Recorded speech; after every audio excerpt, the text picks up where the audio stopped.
There we go. There you go. Good morning, everyone. We are resuming our activities with the greatest pleasure. We're gonna have now a joint section between Jonathan S. Phillips from Dartmouth College and Eduardo Vicentini from Santa Maria Federal University. I'm gonna present, and also we're gonna have as a discussant Matheus Silveira. Yeah, I'll present I'll present Matheus and Eduardo, and then Matheus will present Jonathan Phillips.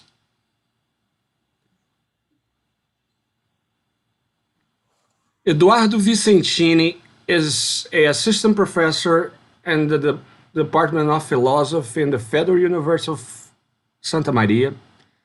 Uh, he has a BA, a master, and a PhD by the Federal University of Rio Grande do Sul.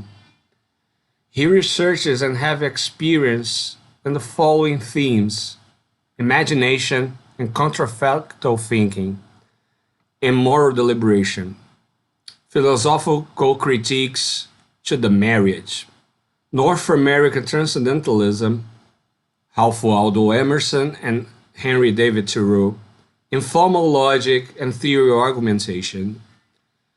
And by the way, he's a top chess player, and even if he don't publicize this information in his official CV, that is a relevant information that could not be skipped because we're gonna talk about contrafactual scenarios, imagination, and rationality.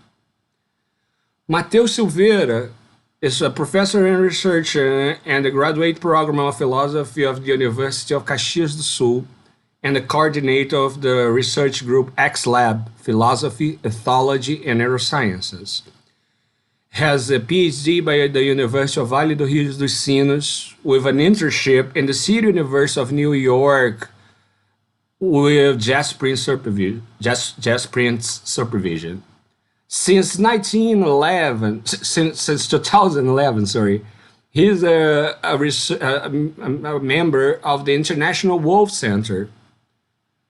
In He is working there with a project that encompasses experimental philosophy on psychobiological systems in in behavior sociability of primates and canids.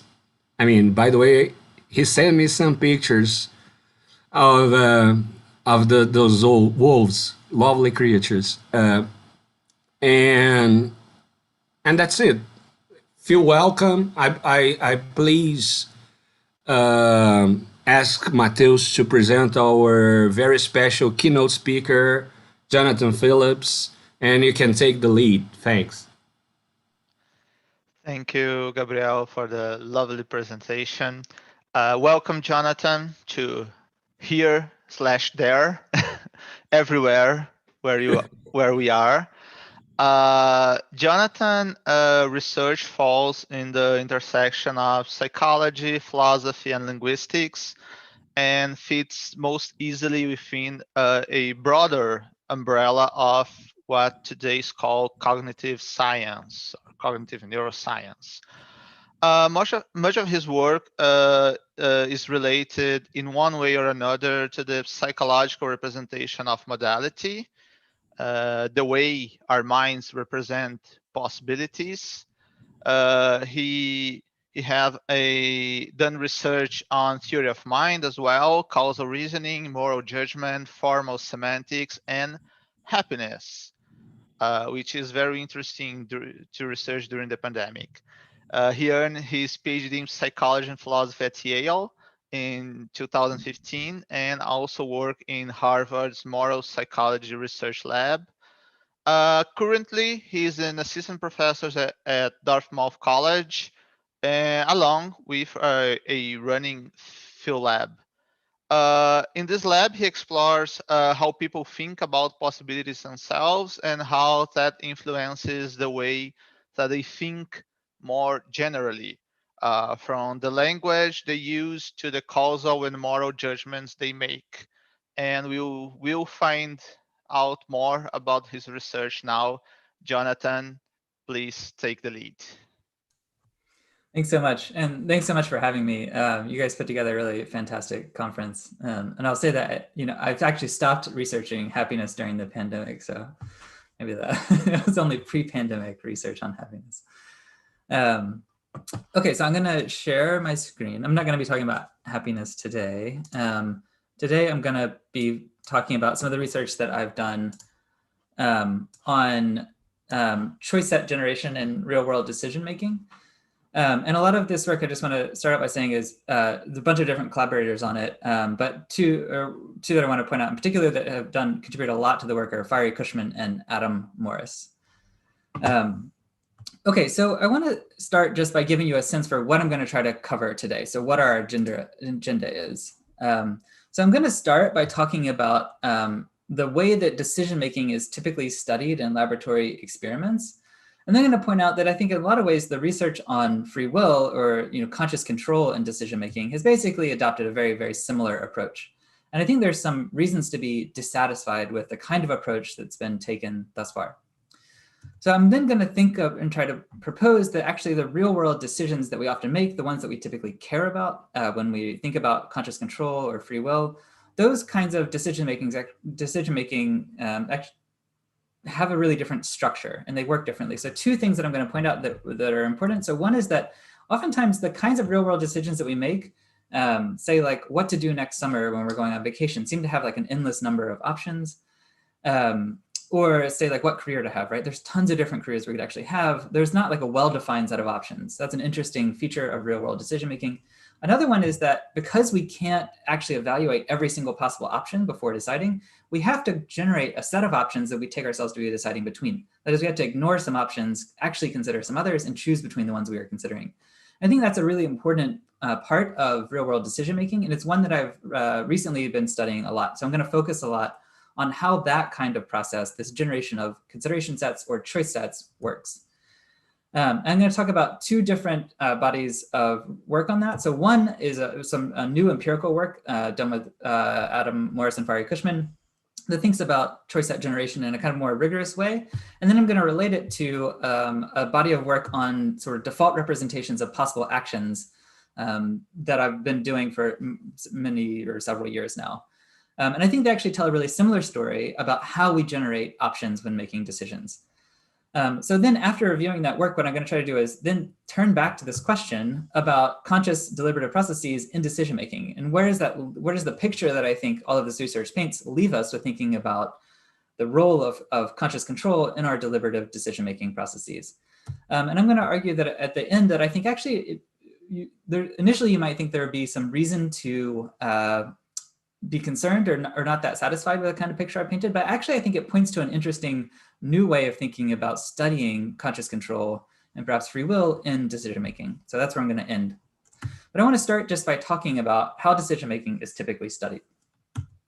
Okay, so here's a kind of standard decision-making, here's a kind of standard decision-making task in a laboratory experiment. You get to choose between potato chips and an apple, and you get a certain amount of time. You get to choose whichever one you want, and then we can just study both how you make that decision at a neural level or at a psychological level. We can study the actual decisions that you make, what happens over those series of times, what happens under different conditions. And that's these kinds of paradigms. It seems incredibly simple, but that is like the sort of standard way in which we've studied decision-making thus far. And if you think about the kinds of decision-making processes or models that people have offered for how these decisions are made, there are two sort of families of decision-making processes that people have pointed to. So on the one hand, there's oftentimes people point to what you might think of sort of automatic or implicit or non-conscious habitual decision-making processes. Oftentimes in the kind of decision-making paradigm I just pointed out of like apples versus potato chips, people think of this in terms of what's called model-free reinforcement learning. And the details of that won't matter so much. We'll go into it a little bit, but really what matters is that we can think of this kind of process or set of processes as one that is implicit. It's not one that you're conscious of, and it's kind of happens over a series of time as you're learning the value of different things.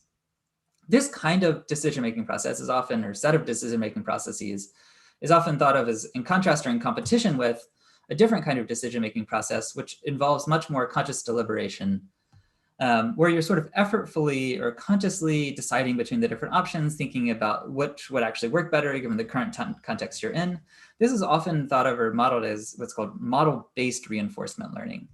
And the basic idea there is that you can evaluate both of the options that you have in the current context you're in, effortfully think of or simulate what would actually happen if you chose that option, and then make a decision based on those things. So if you think of, I just want to give you a sense for how, say, a model-free reinforcement learning is thought of, or sort of, you can think of this as a sort of a sketch of general non-conscious habitual implicit learning processes. So let's say you're deciding which food to eat in that kind of paradigm. The basic picture here is that here's what's been happening in the background all along as you've been going about your life. That is, there's a set of different options that you've run into, food options, and you've, say, things like pizza or fish or pasta or tacos or et cetera, all the different food options you've ever run into in your life. And as you've been living your life, each time you've encountered those different options in some kind of context, you've estimated their value. You've had a sense for how good is pizza each time I've tried it, or someone's talked about it, or I've smelled it, how good is pasta and tacos, and so on and so forth. And each of those times, it might vary a little bit in its value, right? So pizza may be better sometimes than others. It might be particularly good from some stores, not good on others. If you've eaten pizza 5 days in a row, it might not be particularly good the 6th day. But what you can do is now think of the value of pizza kind of generalizing across all of those different instances in which you've experienced pizza. Mathematically, you can then just think about the value. This is just the estimated value of pizza in general. So this is in some ways just sort of averaging across all of the instances in which you've encountered pizza and actually eaten pizza or experienced it in some way or another. And you can do that for each different option of, say, each different food option in this particular case. Okay, so that's what you've been doing in the background. And then the thought is, well, now what happens when you have to make a new decision? Well, the basic idea is that the probability that you're going to make a particular choice is going to be proportional to the learned value of all the experiences you've had before.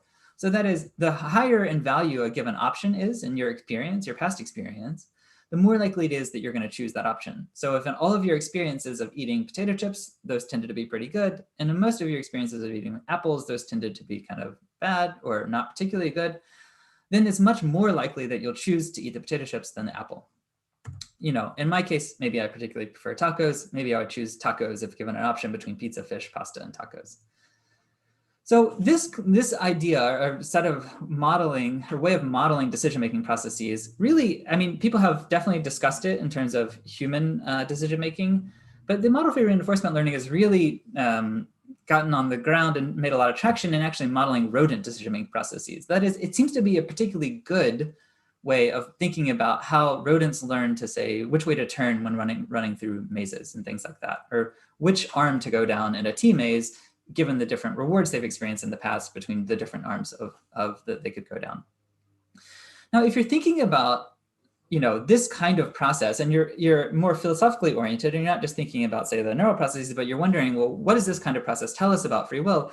I don't think it's a particularly good place to look for like the sort of conscious control or control over our actions, or the kinds of processes agents would identify with if we're looking for evidence of, say, free will and decision-making, or conscious control as sort of causally efficacious in decision-making. These kinds of processes seem to happen in the background. They happen implicitly and automatically. We don't seem to have much control over them. That is, they're very good for modeling rodent behavior, but you might think there's something that we're leaving out about human making or human decision-making, human level decision-making. Okay, so on the other hand, people have proposed not just that we have model-free reinforcement learning or sort of non-conscious implicit decision-making processes, but that we also might have conscious deliberative decision-making processes. You can think of these as more model-based, or ways that we can sort of effortfully, consciously deliberate about the different options we have. Okay, so to go into a little bit about how people have thought about this kind of decision-making process in contrast to the first kind I just covered, think about the kind of case where you're deciding, again, between an apple and potato chips. Now, the way that people typically model this kind of decision when participants are clearly, explicitly, consciously deciding between these kinds of options is in terms of what's called drift diffusion modeling. And the basic idea here is that between these two options, you have to make a decision, and you start out maybe with some kind of starting point bias. Maybe you typically would prefer one or the other, but then you can also kind of evaluate the two and accumulate evidence towards that might push you towards making one decision or the other.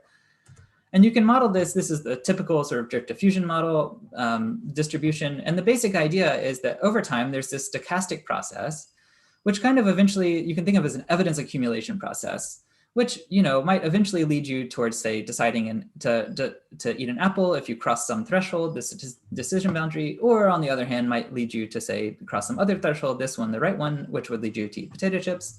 And you can think about this kind of what's happening in this process here as basically like it could involve, like, say, totally non-conscious things that are happening, like you're just sort of, there's just some decision-making process that's happening at a neural level that you're not conscious of. But also I think the evidence suggests that oftentimes these are things you actually are consciously aware of. You can think about this as a process of, like, say, simulating what would happen if you ate an apple, thinking about how good that would be, simulating what would happen if you eat potato chips, deciding how good that would be. And then basically once you accumulate enough evidence that one of these is better than the other, you cross a threshold. Now that picture of conscious deliberate decision-making should sound pretty familiar for anyone who attended Adina Roskies' talk in the opening talk of the entire conference. That is, I think, in part because free will research has adopted a similar approach to studying decision-making. So let's return to the example that Adina really focused on, so the Libet experiment. So you can think about this kind of experiment as at any given time in that experiment, a participant was deciding between two different options. On the one hand, they could lift a finger or not. So the way that, for anyone who's not familiar, I mean, I assume everyone at this point is familiar with this experiment, but for anyone who's not familiar, the basic idea is the participant here is deciding when to lift a finger. They're also watching this dot move around a clock, and they're going to report the time at which the location of the dot at the time at which they made the decision. While that's happening, there's they're wearing an EEG cap, and they're recording the EEG signals of the electrical activity in their brain while that process of making that decision is happening. So the original Libet interpretation of that was that, this is again from Adina Roskies' really nice Trends in Cognitive Science paper that just came out. But the basic initial interpretation, the one that Libet really wanted to argue for, was that there's actually some neural decision point, which is happening early. And that is then building basically, it's a stochastic process here, but it's basically building towards you becoming consciously aware of your decision at a certain time. And basically this is what they found, was that at least on average, you could predict participants' choices from recordings from a time before they said they actually had made the decision. Now, Adina pointed out, I think really, really nicely in that Trends in Cognitive Science paper recently, that might not be the best interpretation, or at least there's a good alternative interpretation of the readiness potential, or this RP signal that they're getting from EEG recordings in the Libet experiment. And her interpretation, I think, is actually much more in line with the kind of general decision-making drift diffusion modeling that I've covered previously. And the basic idea here is that what's actually going on during this process is there's some kind of decision-making process, one in which you might actually consciously be aware of, something like, maybe I should raise my finger now, maybe not. Actually, maybe I should wait a second. What if I do it now? The neural activity you're reading out is actually, at least potentially, reflecting that kind of conscious decision-making process. The time at which it crosses the threshold is when you've actually made the decision, right? This neural activity could actually reflect a decision-making process that isn't yet, it's not the decision that's actually been made. The decision is made sort of late. It's at the end of that neural activity.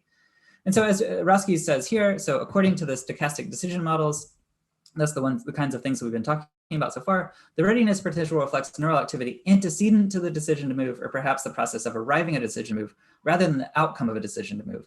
Thus, unlike the classical interpretation, which is an early decision account, the stochastic decision models offer a late decision account. And this one shouldn't be so, you might think is much less problematic, and you certainly shouldn't take from that what Libet took from his experiment, that there's not good evidence, or there's evidence against the idea that we have free will or conscious control over our decision making, that the neural processes are happening outside of our control, antecedent to our decision making. Okay, so where does this leave us in terms of using these kinds of experiments to study free will? That's the question that I want to turn to. And I think the evidence so far suggests there's lots of reasons to be pessimistic if what we're looking for is sort of causal evidence for conscious control in current decision-making paradigms.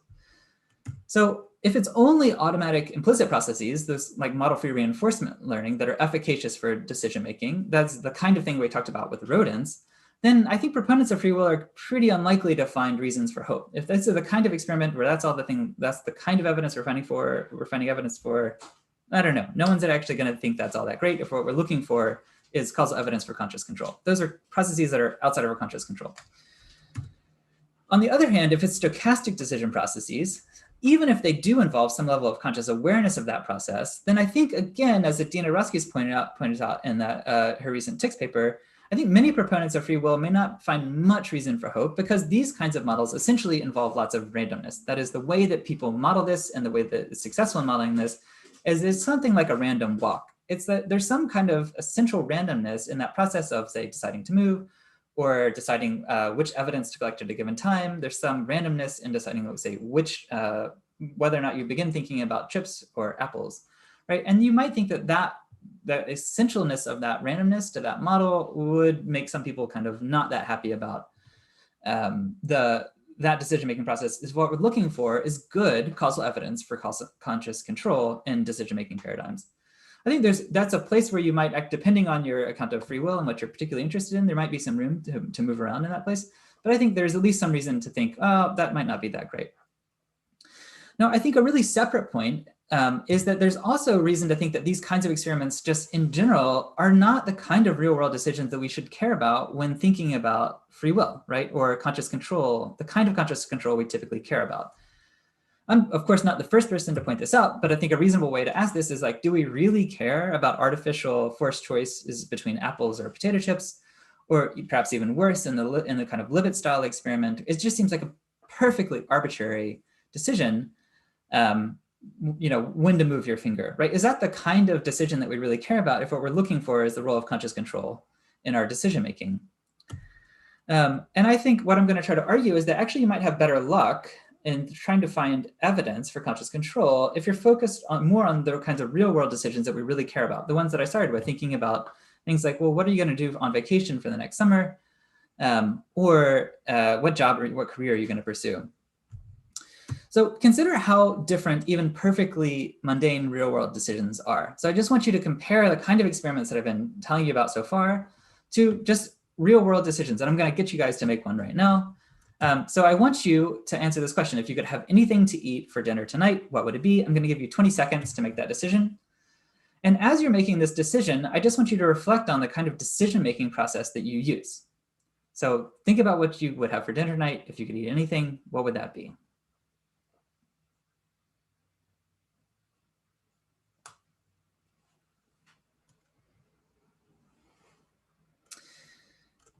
Okay, so two things seem to me, at least, to be really different about that kind of decision. So one is that it seems like that kind of decision, unlike just choosing between two arbitrary options that an experiment has given you, seems to involve an endless set of options, right? The number of different things you could potentially have for dinner, if you could have anything, seems basically endless, or at least indefinitely large, right? If you think of every condiment on every single food, right? Any combination of condiments, every restaurant you could eat there, every item on each restaurant, any combination of items from different restaurants or at the same restaurant, right? Different temperatures at which you could eat these foods, right? There's options seem really, really large. The second thing that seems really different is that because there's so many options, you can't actually evaluate each option that you in fact actually have, right? You're not able to consider every single option, think about whether or not that was a good one, and then decide between all of them. If you took that approach to making a decision about what to have for dinner tonight, you would never eat dinner because you would just sit around evaluating options until you die of starvation. So what that means is the way that we seem to solve these kinds of real world decision-making problems is that we do something like endogenously generate a set of options we're choosing between. That is, you guys probably had the experience when you were making that decision of coming up with a couple of different options and then choosing of the different options that you considered, which of those do you actually want to have for dinner tonight? Which of those is best? So the question I now want to turn to is, how do you study that kind of aspect of decision-making? How do you begin to study that decision-making process?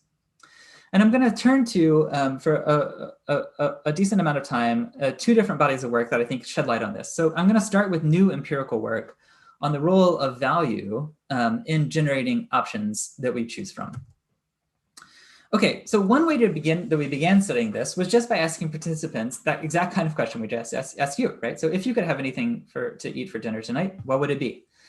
And if you ask participants that question and then tell them not only the answer, so what they actually decided what they're going to have tonight, but also what options they considered, what you find is that the people do have consideration sets in some sense. So that is, they generate, I think on average, somewhere between 3 and 4 options before deciding.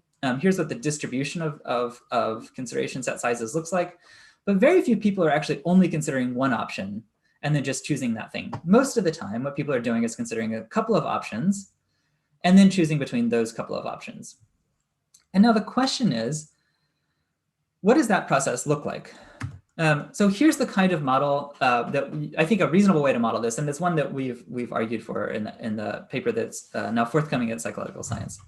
So the basic idea is, well, consider all the different foods that people may be considering, say like things like fish, pasta, tacos, etc. The idea is somehow of all those potential foods, they have to have some way of constructing or generating a consideration set of a few foods, the ones that they're actually going to decide between. That is, they can maybe in this case, it might be tacos, kebabs, and salad. And then from that consideration set, they have to have some way of selecting one of those options to be the thing they actually chose, say tacos in this case. Now, I think a really important step that has been relatively understudied in psychology and in neuroscience is what does this process look like of consideration set construction? I mean, a really interesting feature of consideration set construction is, as we were saying, you can't consider every single option before deciding whether or not it should go into your consideration set. You have to be relying on some kind of non-conscious, implicit way of coming up with relatively good options and then choosing out of the relatively good options you considered in the first place, which one you actually want to have.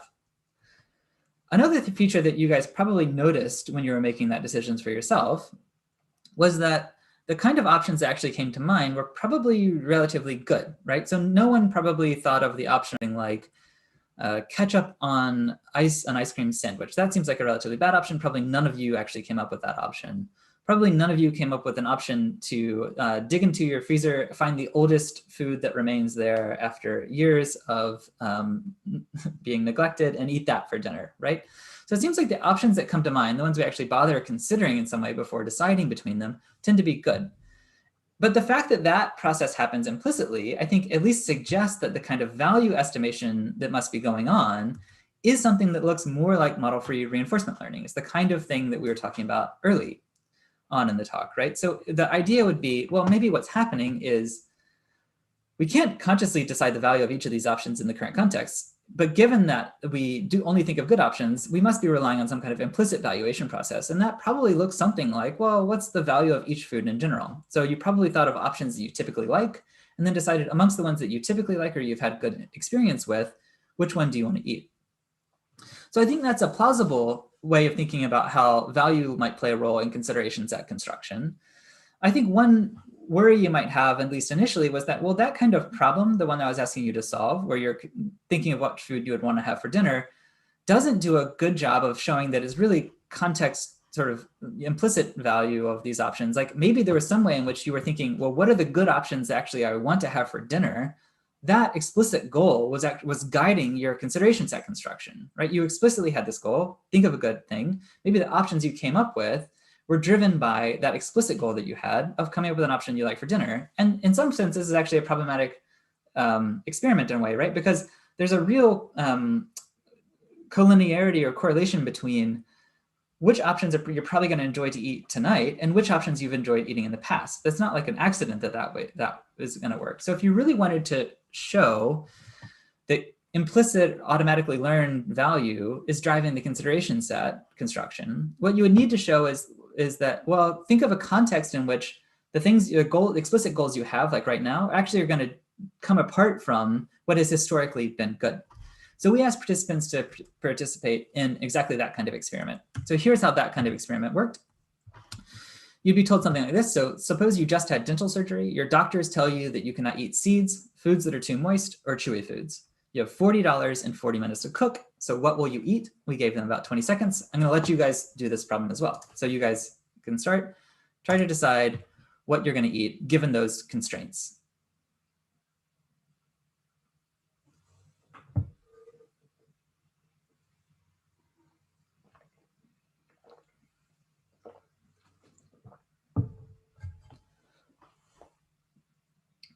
Okay, so after participants answered that question, we again asked them to just list every option that they considered. We gave them about up to 8 different options that they could have listed. And then for each of the answers that they gave, we asked them 2 questions about it. So the first question was, how good is this dish in general? And you can think about this as an estimation of the sort of model-free value or the cached value they may have implicitly learned over a lifetime of experience with those different foods. And then we also asked them a question of how good would this dish be to eat tonight? And remember that the way we set up the experiment is such that the foods that would be good to eat tonight are probably not the foods that are going to be good to eat in general, right? Because you have all these weird constraints because of the things that your dentist told you. Okay, so now we can use these 2 estimates. So it's context specific value here of how good something would be to eat tonight and context general value here to think about how much do those predict whether or not foods come to mind and which food you select given that something has come to mind. So if you look at the role of general and specific value in consideration set construction, here's what you see.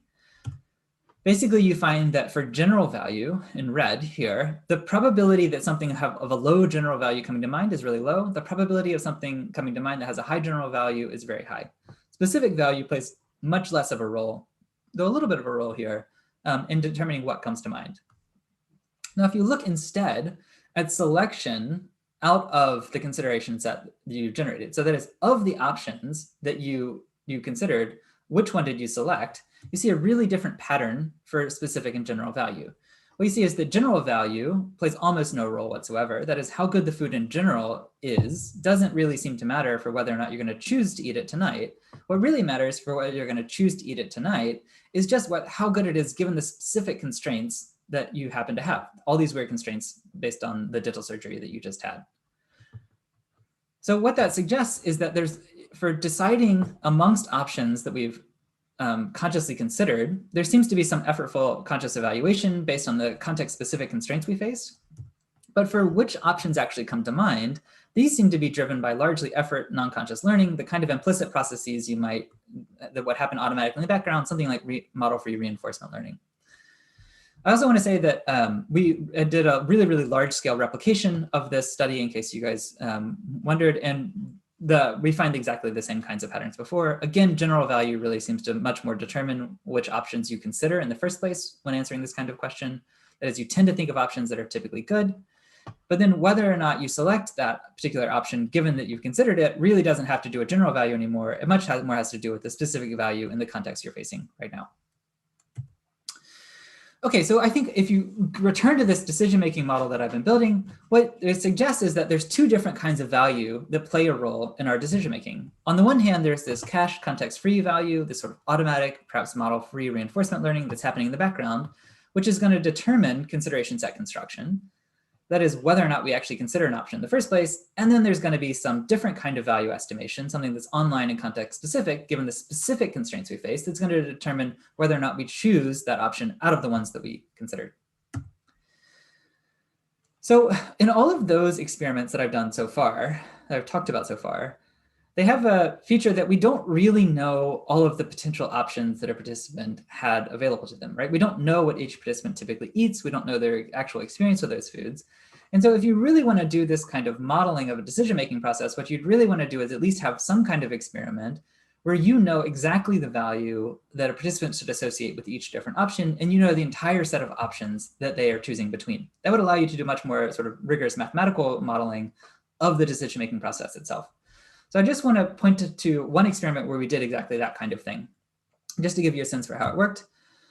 Here we go. So participants, we took the 12 different months of the year, and we randomly assigned each month a different value.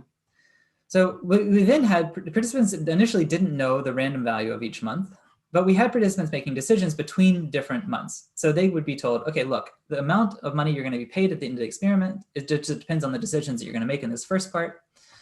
And they would be choosing, say, between April and October. Say you chose October, you would learn that maybe October was worth $10.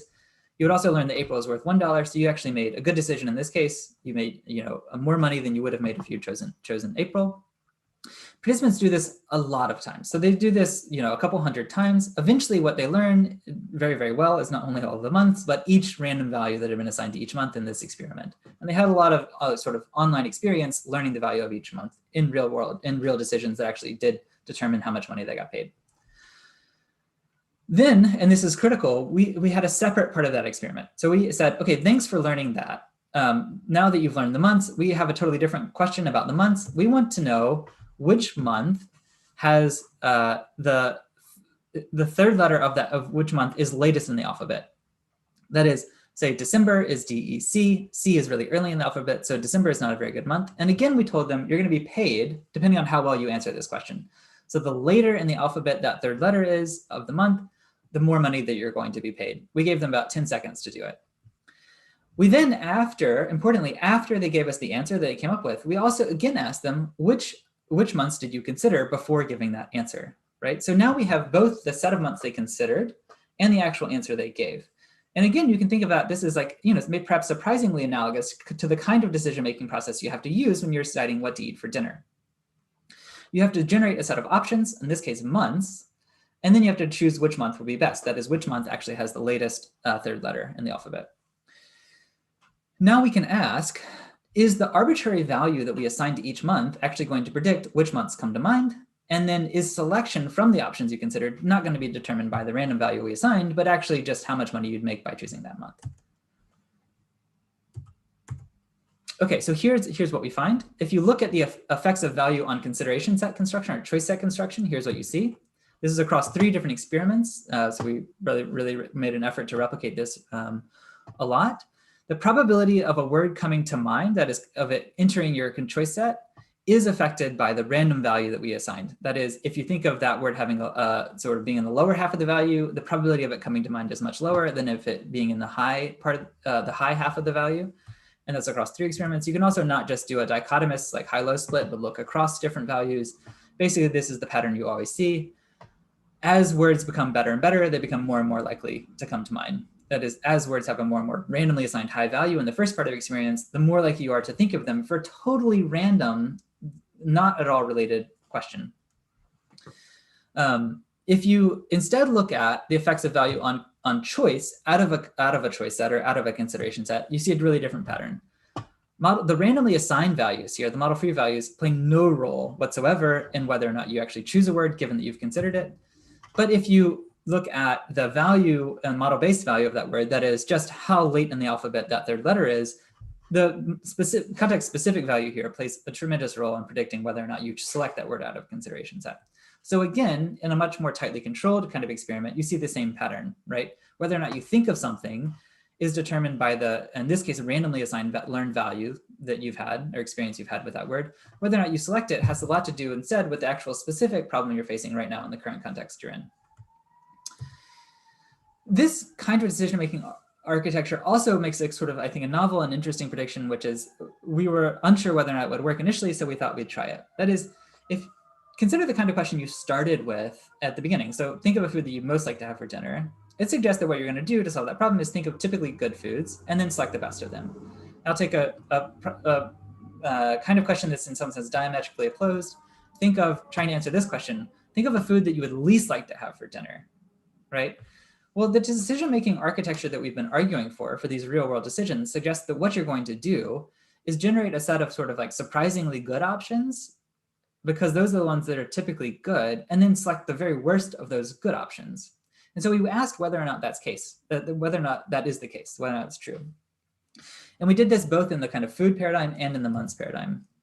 You can think of the pattern of results here is I'm going to plot are kind of like intrusion results. So you can think of this as like if you're thinking of the best food, what's the probability or what percentage of the foods you think of are going to have like low value, or you have negative intrusions in this case. And you can compare that to, if you're trying to think of the worst food, what percentage of the foods that you generated actually happen to have a surprisingly good value? They were kind of worthless for your current decision-making goal, but they happen to have a good value, which would suggest that those are the ones that we predict would be higher. That's exactly the pattern you see. So when you're trying to think of the first food, or the worst food, you tend to think of surprisingly good foods often, and then select the very worst one. If you're trying to think of a good food, you almost never think of negative or bad foods, right?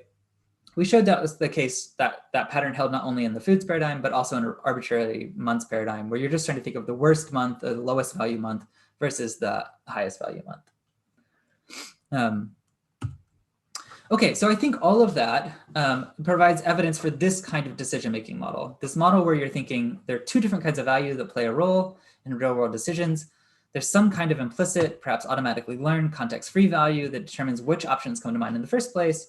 And there's a second online, context-specific value, the kind of thing that depends on the goals that we currently have when we're making a decision that determines our selection out of that consideration set. I also want to take just a really quick moment to argue that this isn't just about these kinds of, sort of, again, arbitrary decisions of like, what food to have given sort of weird constraints about a dentist, or which month to choose when you're trying to think about that third letter of that month. I think there's reason to think that this model actually generates to how we think about which actions are possible or which actions we generate in much more open-ended contexts.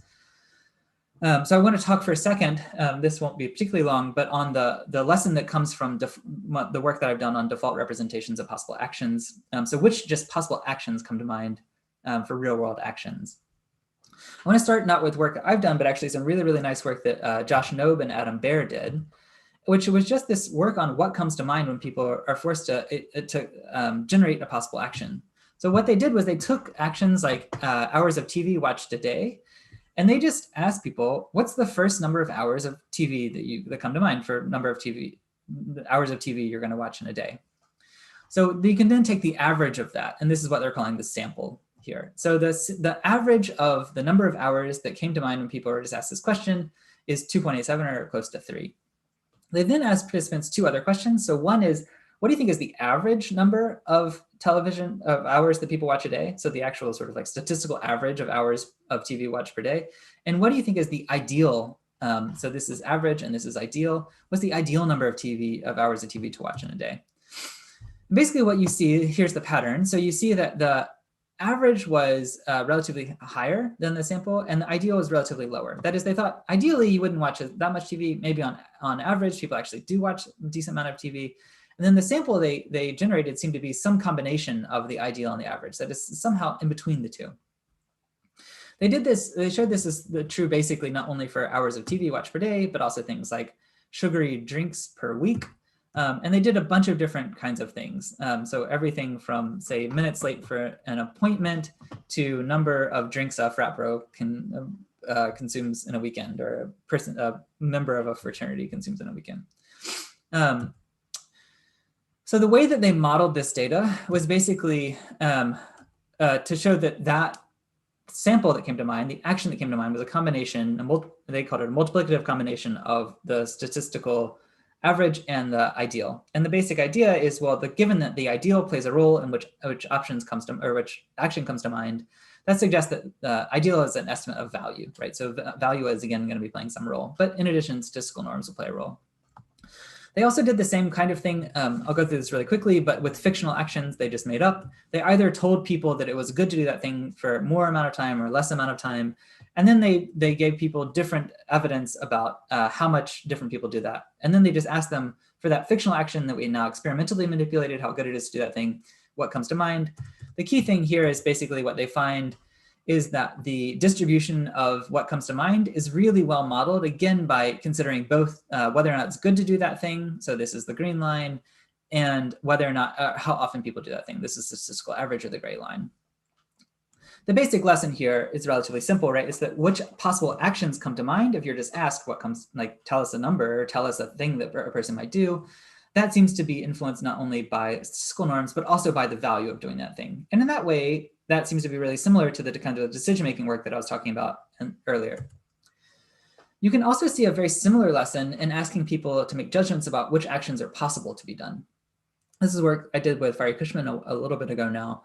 But the way that this worked was we were interested in people's default understanding of which actions are possible. So we would, to get a sense of their default representation of possible actions, we asked them to make judgments of whether or not an action was possible really, really quickly. And the thought is, well, if they don't have much time to deliberate on it, maybe their answers are going to more reflect their default representation of which actions are possible.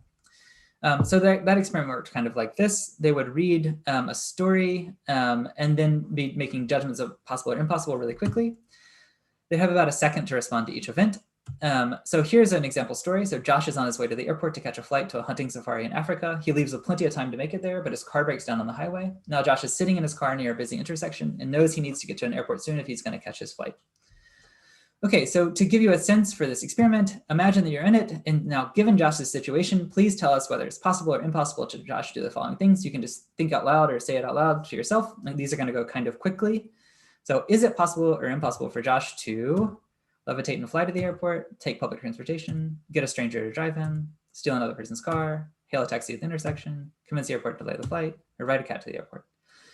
So it went kind of quickly like that. I mean, the idea would be we try to go quickly enough that participants are going to make some errors in the sense that they're going to say some things that are, you might on reflection say are possible, actually are impossible. And the question is, which direction do those errors go in? To compare that speeded condition, we also had a reflective condition. It worked exactly the same way, but participants were just told to carefully and accurately reflect before responding. We had a bunch of different kind of actions that we asked participants about, and they tended to fall in different kind of categories. Some were ordinary, some were statistically unlikely, some were, say, physically impossible. So you really should be saying that those are impossible. Some were morally wrong, and some were rationally incoherent. And the key thing here for morally wrong and rationally incoherent actions is that they seem to involve some sense of value, right? There's something about these actions not being good to do, and we're wondering whether or not that kind of value plays a role in constraining people's default representation of possibility. I want to point out, we also didn't just ask this about trying to get to the airport. I mean, that might be an interesting context, but it's not the only kind of context we should care about. We asked about a bunch of different kinds of contexts, everything like very, very serious ones, like being trapped or lost in the Canadian wilderness, to like very, very boring, mundane ones, like forgetting your homework when you get to school. And we want to know, does value play a role in constraining the default representation of possible actions across different kinds of contexts like these? Okay, so here's the results to orient you to this graph. The y-axis here is the percentage of events judged to be impossible. So that means higher bars are going to mean more impossible. And then we grouped each of the different actions according to whether or not they were ordinary, improbable, impossible, immoral, or irrational. And then light gray bars are going to be speeded, and dark bars are going to be reflective judgments. Okay, so here's the pattern you see. If you look at ordinary actions, what you see is there's no real difference between the speeded and reflective judgments. That is, basically people always thought they were possible, and that makes sense. If you look at statistically improbable actions, you do see a little bit of a difference between them. In this case, it wasn't statistically significant, but there does seem to be, across a bunch of experiments, some effect there. That is, when answering quickly, people tend to say that it's a little bit more impossible that someone would do something statistically improbable than when they're answering slowly. If you look at physically impossible actions, what you see is, if any, this pattern. So on reflection, people are actually better at answering the question. If they're answering quickly, sometimes they say that physically impossible actions are possible to do. There's some kind of error that they're making there, which I think is interesting. But the key thing that we're really focused on here is the role of value in constraining representations or default representations of possible actions. That is what happens with the immoral and irrational case. And what you see in these two cases is the opposite of the pattern you see for the impossible case. You see that people are much more likely to judge it to be impossible to do something immoral when answering quickly than when answering slowly. And they also say that it's more impossible to do something irrational when answering quickly than when answering slowly. I think the important thing here is that in these two cases, right, it seems like the default representations of possibility are excluding immoral or irrational actions because those are low value. In the same way as when you're generating, say, options for what to eat for dinner, perhaps you're excluding options that have a low value, like ice cream sandwiches with ketchup on them.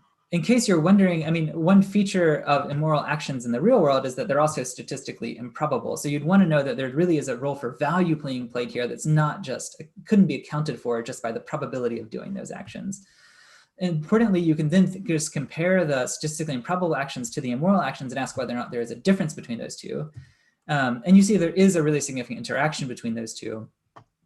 And what this means is that because these statistically improbable actions are actually more improbable than the immoral actions, you can't explain the pattern that you see with the immoral actions just purely in terms of the improbability of those. Because if you just look at improbable but not morally wrong actions, you don't see that pattern. That's the basic insight. Okay, so to return to this question, so is there a reason to think that this is a general feature of our decision-making, that the options that come to mind or the actions that come to mind in general are constrained by the learned value of those actions? I think the answer is yes. If you're interested, Fari Cushman and Adam Morris and I wrote a paper that's also in Intrusion in Cognitive Science that we'd really try to lay out the evidence for this across a bunch of different aspects of human cognition and make a general argument there. So perhaps that's one of the things we'll get to talk about in the Q&A. But what I want to spend the rest of the little bit of time I have on is returning to this question about what all of this means, this model for decision-making in real-world context, what that means for thinking about free will, or perhaps maybe more specifically about the role of conscious control in decision-making. Okay, so here's where we started at the very beginning of the talk. We started by thinking about the standard way of thinking about decision-making and this idea that people thought, well, maybe there's sort of non-conscious, automatic, implicit processes that could be causally efficacious for our decisions sometimes, and maybe other times actually we use this kind of conscious deliberation. And what I've tried to argue is that, no, look, actually you should think about this not as like a one versus the other, but that both play a role. They're kind of sequenced in our decision-making. That is, our non-conscious processes might generate a choice set for us, and then our conscious deliberative processes might select out of that choice set that we generated. But then you might just think, wait, but what does that change in terms if what we really care about are these questions about conscious control and free will or in decision-making? Doesn't that leave us just right where we started? So remember that when we talked about reasons to be pessimistic about the current decision-making paradigms, what I argued was that, well, if it's only automatic implicit processes that are causally efficacious, then free will proponents are unlikely to find reasons for hope in those kinds of experiments, or the kinds of experiments that provide evidence for those kind of automatic or implicit processes. And on the other hand, if it's just stochastic decision processes, even if they do involve some conscious awareness, then again, you might just think, as Adina Roskies pointed out in that TICS paper, maybe a lot of proponents of free will may not find much reason for hope there either, because those seem to essentially involve a lot of randomness. That's just the way that those models seem to work. And so if what I'm proposing is just to combine those two processes, right, it doesn't seem to solve any problems, right? It doesn't seem to make, it shouldn't make proponents of free will any happier, I think, if you think that, well, what's actually happening is that automatic implicit processes are generating a choice set, and then there's a stochastic decision process that's selection out of that choice set that's generated. And so perhaps maybe one lesson you might be thinking is that, well, maybe even for real world decisions, we're still stuck between a rock and a hard place as far as what we think of as the good evidence for, causal efficaciousness of conscious control in our decision making.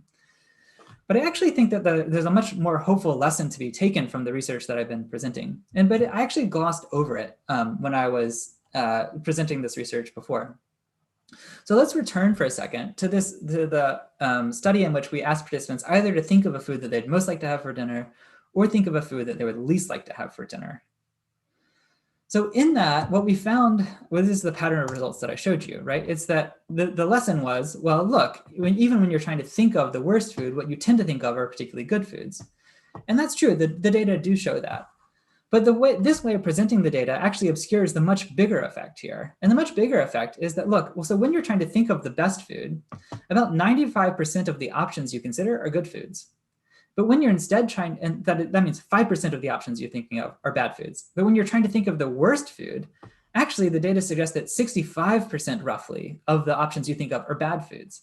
You're changing 60% of the options you're generating just dependent on what your explicit goal is in that decision-making context you're currently in. That's a whopping effect. That's a really, really enormous effect. So I think that actually the lesson here is much more hopeful than you might think, and it points to an interesting place where you might think of conscious control playing an important role. That is, subjects have demonstrated a clear ability to guide their choice set construction in line with their conscious deliberative goals, the ones that they would identify with given the current context that they're in. And I think that I want to argue, or at least offer this as a new frontier for empirical research on conscious control and decision-making. So the basic idea is, look, in those cases where you override the automatic subpersonal processes or the automatic sort of implicit processes like model-free reinforcement learning in consideration set construction, that's going to require something like conscious control. That's going to require you not going with the default way that you think about possible actions, but overriding that. And I think importantly, that kind of process of overriding or of generating options for consideration is unlikely at least to be governed by random noise processes like stochastic decision processes. Like those don't seem to provide a good model for this kind of like option generation in line with the current goals that you have. That I don't think that's a good model for that kind of process. And I think that all of this points to a real candidate for the role of conscious control and decision-making in real-world context. That is, you might be, the kind of experience we now need to do and think about how to do can we manipulate whether or not someone is able to exert conscious control and decision-making in like a real-world context where we have to generate these options and show that actually conscious control is really, really important if you're going to guide the options you're generating away from the default and toward the goals that you would identify with in the current context that you're currently in. And I just want to, just a little shout out to stay tuned for research on this, because Dina Roskies and Reagan Barnard just won a small grant from Neurophilosophy of Free Will to begin trying to study this using fMRI scanning. This project will be led by Adina led by Reagan, but advised by me and Adina. And so hopefully, I'm hopeful that this can actually be a good place where we can learn about the role of conscious control in real world decision making. And I'm going to stop there. Thanks. Thanks, Jonathan, for your lovely and amazing talk. I promise, Gabriel, will make only one brief question, but honestly, I think I'll make two, okay? Because the last part really caught my attention. I hope perhaps it will be kind of a naive question, but I really want to hear a little bit what you have to say.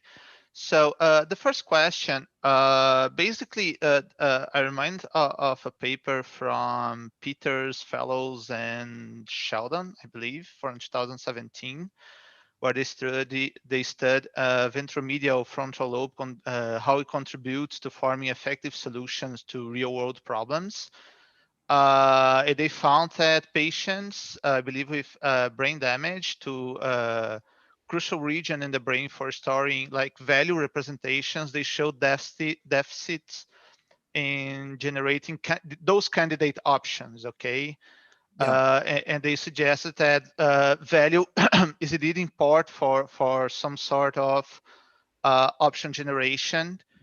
In other studies, they highlight the potential and understood the role of value, okay? So my first question is kind of a broad question, but how does your research relate to those previous data found? I believe that there's another paper from, I think 2000, it's Callis. I don't remember all the authors, but it's something like why you should talk about option generation and decision-making research, something like that. I think 2014, 13, 14. So my first question is how you relate your research to those, and if there's any relations, okay? And the second question, the first part of the second question will be if you identify any consistent differences between like those what should I eat for dinner or should I steal a car, like a moral decision making from a very ordinary decision making, and especially about Joshua experiment. Two things. First, do you have an intuition, or if you guys made an experiment, like instead of the question is what Josh should do, what I should do in that? Because I think, oh, Josh could steal a car, but I'm a stand-up citizen, so I will not. But it's possible, you know. But perhaps we might find some differences in there. And relating a little bit of what I haven't found in canines and especially wolves, sometimes you see that the drive mechanism behind like urges like to get food or expectations to not fall from a cliff, they are strongly driven by emotions, in particular fear in this case. But when it comes to social relations, and this is related to the second part because it's more like this moral driven decision making, there's also the same thing happen, but now the fear is not being expelled by a group or what should. So if you find any significant differences on those kind of decision making, so that will be the second question. Thank you very much. Yeah, those are both great questions. With the first question, I think that research aligns really well with the evidence that I presented. So in particular, the evidence that patients with damage to VMPFC, or ventromedial prefrontal cortex, what they find is that they're both worse at generating options. They generate fewer options, and the options they do generate are not particularly good. So that's really good sort of now causal evidence for the role of value in option generation. And I think that's exactly right. I think the important difference between that prior work and the work that I presented is the role of two different kinds of value. So they have always thought about value, historical value as basically being aligned with current value. That is, they show that people with damage to that area of their brain make worse decisions because they generate worse options, but what would be a good decision in that context is very similar to what would be a good decision in the past. So what our work suggests is that if you take participants with that kind of brain damage and then get them to make a decision that is in a weird context where it's not going to be aligned with historical value, because that part of the brain computes historical value, right? The VMPFC is one of the areas of the brain that seems to be involved in model-free reinforcement learning, for instance. It's recording the historical value of that thing. What it suggests is that if there's a novel context in which actually it'd be really useful to think of weird options that aren't historically very good, or to not be so biased towards thinking of good options, like what's the worst food to eat for dinner, they might actually be pretty good at making a decision in that context compared with people who show more of a bias towards only generating good options. With the second question about the difference, so I took the broad overarching part of the second question to be, is moral value special, or how does that relate to other kinds of value? And then the first part of the question was about first person versus third person possibility judgments for actions. So for the first part of that question, we have done first person versions of that experiment. So rather than asking about whether or not it's possible for Josh to do something, whether it's possible for you to do something. You find a similar pattern in a way, but there's an important difference. So once again, people say, for me, it's more impossible when I'm answering quickly for me to do that immoral action than when I'm answering slowly. That pattern remains. But it looks a little bit different. And the way that it looks different is not in people's speeded judgments, but in their reflective judgments. Because when people are answering slowly about what is possible for them to do, they more tend to say it's actually impossible for myself to do something morally wrong, where they'd be more likely to say that it's possible for someone else to do something morally wrong. That is, even their explicit deliberative judgments seem to be more constrained by value for first-person decision-making than for asking whether or not it's possible for someone else to do something. And I think that makes a lot of sense. The broader question you had about is moral value special in a way? So is it the same as the kind of decision-making value that I kept talking about? I think there's reason, this is not something that I highlight in those papers, but I think there's good reason to think that moral value must be special in some way or another.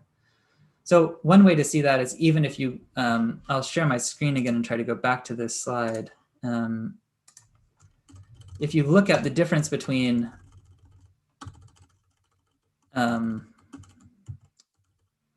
here, the difference between immoral actions, which have some kind of moral value, and irrational actions, which only have prudential value. You see the pattern here looks somewhat different. You see a bigger effect for immorality or moral value than for merely prudential value. The kind of prudential value is the thing I kept talking about in all those sort of what food do you want to eat tonight kind of experiments. And I'd say that pattern generally holds. There seems to be, above and beyond all prudential value, there seems to be something special about moral value where it plays an even bigger role in constraining the set of options that come to mind. And I don't totally yet know what to make of that. I think it's interesting. It seems there's something special there, but I'm not sure what to make of it. Okay, thank you, Jonathan. Walter, please, you have the word. Please, you can make your question.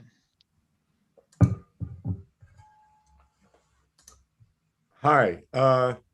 So hi, Jonathan. Great talk as always. Great to see you in Brazil. Your model seems to suggest that the option set or the consideration set is constructed at one particular point in the decision-making process. And I wasn't sure whether you intended that, because when I tried your exercises, I kind of adjusted my option set by deleting options and sometimes adding things that I thought of again before I kind of settled on a final set. I don't know if that's typical or not, but I'd be interested if you have any evidence that it is. The reason I think it might be important is that your methodology is to ask people after the fact which things that you consider. But of course, that loses all the information about when they considered it. And so I wonder whether there's any other task or way to study the development of the consideration set over time. Yeah, that's a great question. So the model is certainly oversimplified in many, many ways. One of the ways it's oversimplified is thinking that you somehow sample X number of options from all the options and then consider that, rather than thinking of it as a sequential process. I think it'll depend on the kind of decision-making problem you're facing, like, the extent to which you'll consider multiple options before deciding versus, I think a very normal way of doing this task would be consider an option. If it's not good enough, reject it, consider another option. If it's not good enough, reject that too. Consider another option, reject that. My experience in the what to have for dinner doesn't really feel like that. I generate a couple of options and I kind of try to decide between them where they all still seem like live options.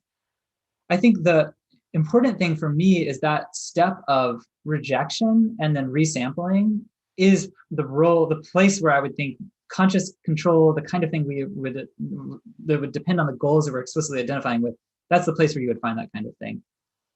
Some of the experiments that we've done, which get a little closer at trying to work out that process of like the more like what's happening at each moment in terms of generation, is to just get people to generate options without making a decision. So like if you get them to generate an option, get them to generate another option, get them to generate another option, get them to generate another option. And you can even look at what's the progression of the kind of options that people generate. One thing that you find is that people tend to start out with very, very good options and they get worse as they sample more and more options. So you tend to, if I asked you like, what do you want to do this weekend? And you're like, oh, I'm like golfing. And then I'm like, okay, well, what else could you do? And then I'm like, well, I don't know, maybe you'll finish that paper. And then I'm like, what else could you do? And you're like, oh, well, I don't know, maybe I'll take a walk. I'm like, what else could you do? Eventually you'll get to some things that are like pretty boring, bad, and you really wouldn't want to do them in the first place. So it seems the one piece of evidence we have is that if you just look at option generation, it tends to start out good and get worse over time.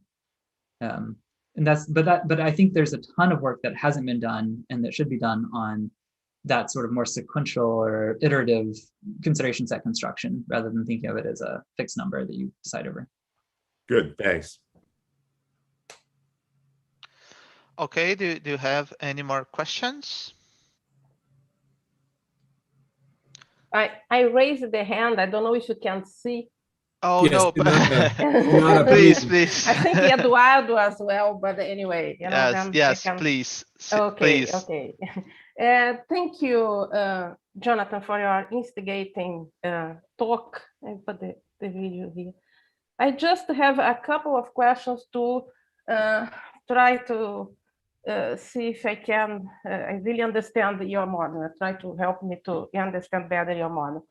The first one is about the consideration set that you talk about. Yeah, I like the idea of the consideration set, but I would like to know, how do you think that you form this consideration set? Yeah, because you gave the example. For example, you choose bananas and grapes instead of apples and pears. Yeah, but I would tend to think that in order to do this choice, you first have to do the more simple choice. First, banana, yes or not? Yes. Pears, yes or not? And then you form the set. Am I right? This is, the base of this consideration set is, in the end of the day, more simple choices. And this comes my other question, that I don't know if I understood very well again, but you said about the difference that there is between choices that you make in real life, yeah, mm-hmm. and the choices that this kind of experiments that you do in lab, yeah. And I would like to know if you think that this is a difference that it exists. It is just in degree, or is a difference in kind? I mean, they are two different sets of different ways of choose. Because if it is a difference in kind, then you're right, this is more simple lab experiments that have nothing to, they are not very useful, you know, to help us to understand the choices that we do in real life. But if they are just a difference in degree, yeah, then they have something to say, yeah, because they're just, you know, a more simple way of see and try to understand the choices that actually you do in real life. Then these are the two questions that I thank you. Clarify. Those are both good. I mean, your first question, I think, really relates to what Walter was asking about. I think it's a nice way of making that point.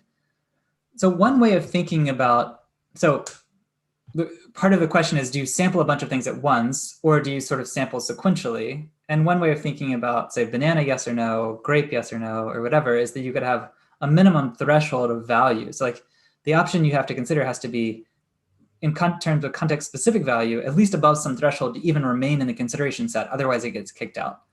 Mm-hmm. You could then sample or explore a set of options, get a sense for whether or not it's worth considering more options, or whether or not you should just go ahead and make a decision between the set of options that at least are likely to be good enough. Again, I think that's, I think probably sampling happens sequentially, at least the conscious part of sampling options, right? I don't think that we immediately have the thought like, apples, grapes, bananas, oranges, and watermelon, and we're just like, we're deciding between them. I think probably we go through a process of thinking, okay, if I'm trying to have a fruit that would be good for a hot summer day, maybe apples, maybe oranges, maybe bananas, maybe not bananas, so I'll kick that out. Maybe a watermelon is good, and then I'll decide between those. I think that's probably a better a way of, yeah. The model is basically agnostic on that, on those kinds of things. What it says is that part of what determines what comes to mind, the ones you sample, is how generally good they are. Like, so you probably don't think very often of the fruit that you like the least, but you might, even if it's a hot summer day and your favorite fruit is, I don't know, a banana, and you don't like eating bananas on a hot summer day, you still might think of a banana even if you reject that.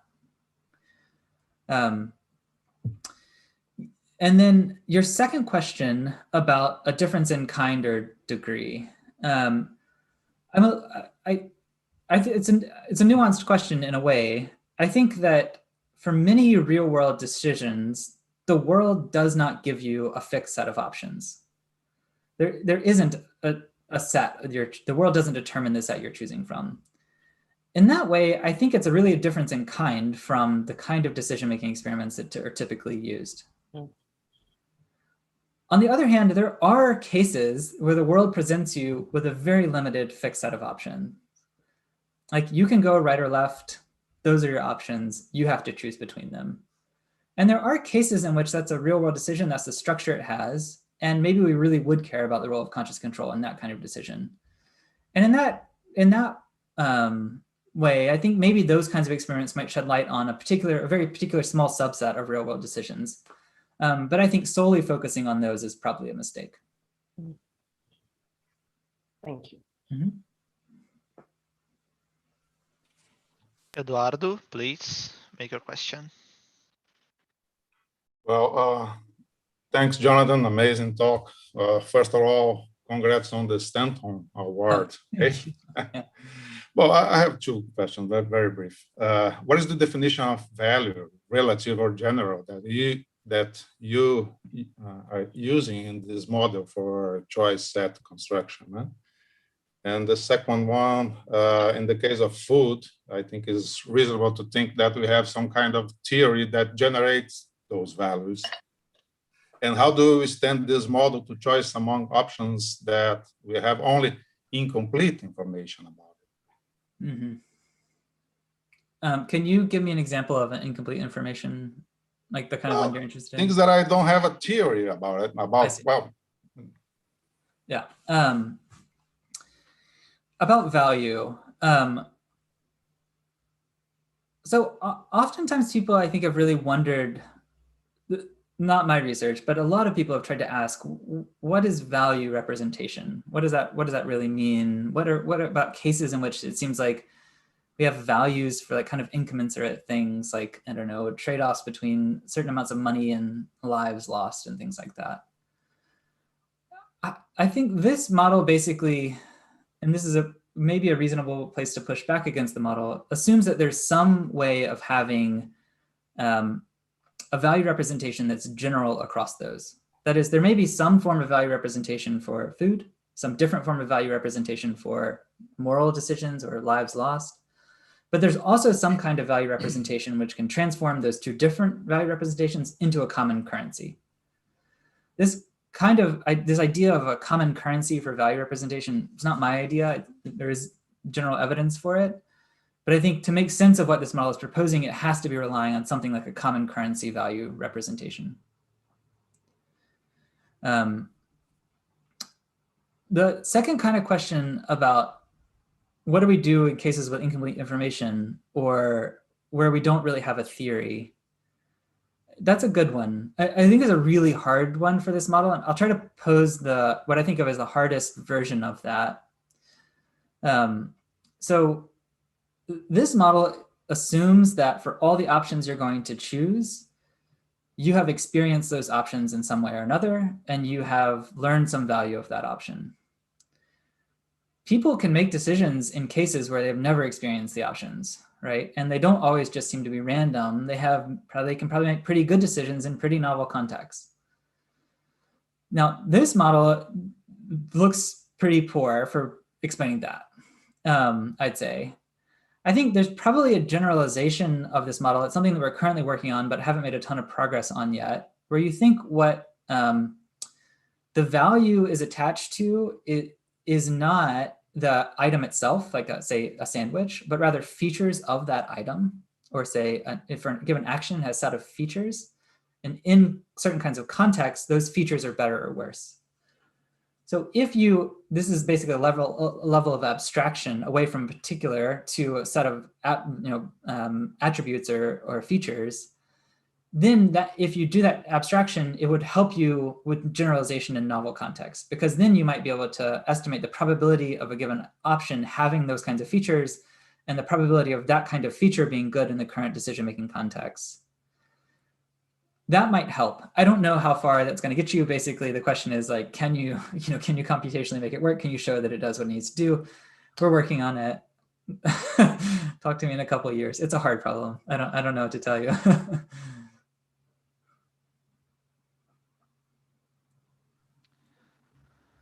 Thank you, Jonathan.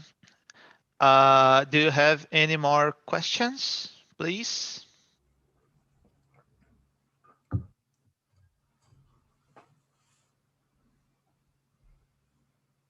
Let me see the question answer here. No open questions from the general public. Okay, Jonathan, I think. Sorry. Gabriel and Marcelo, they have. Gabriel, Marcelo. Oh, sorry. I'm not used to Zoom. I'm so sorry, Gabriel. Please make your questions. After Marcelo, please. Marcelo, please. Okay, thanks, Jonathan, for the talk. I have a more speculative question or curiosity. As you described the first generation of experiments on decision making, they have been very limited in what choices participants actually have in the experimental setting. So in the Libet experiment, you only can choose when to move your finger.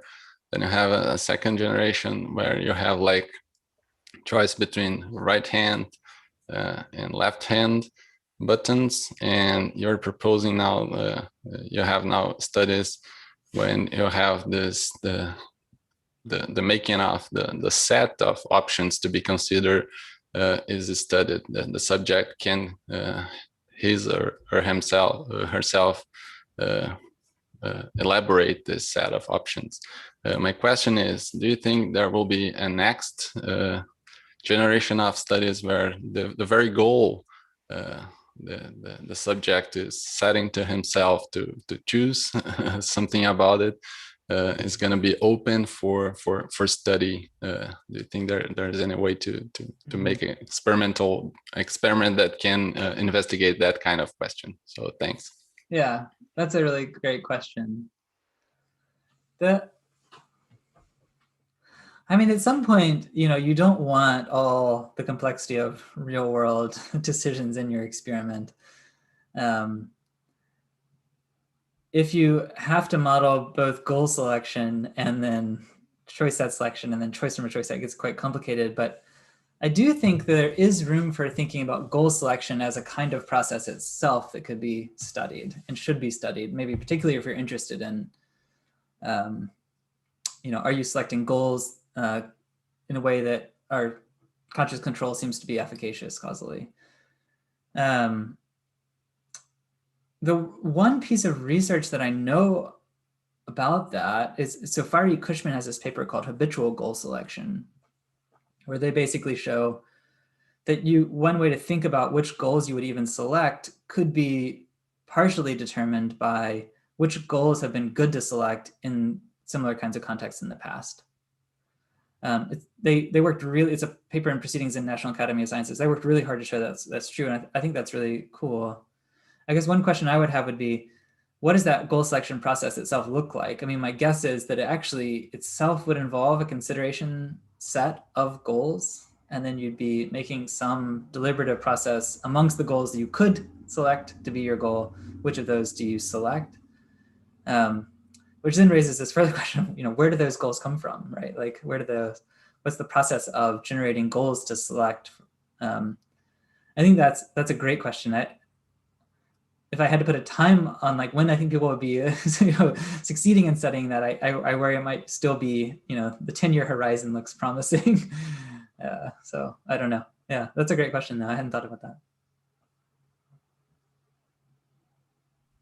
Thank you, Jonathan. Now, Gabriel, please. Hi, Jonathan. Thanks for the very, very thought-provoking and illuminating talk. I had just a small question, kind of following the same directions of Walter. My concern is of the idea of maintaining goal values for decisions there must be made in the future, like the course of action must be taken in the future.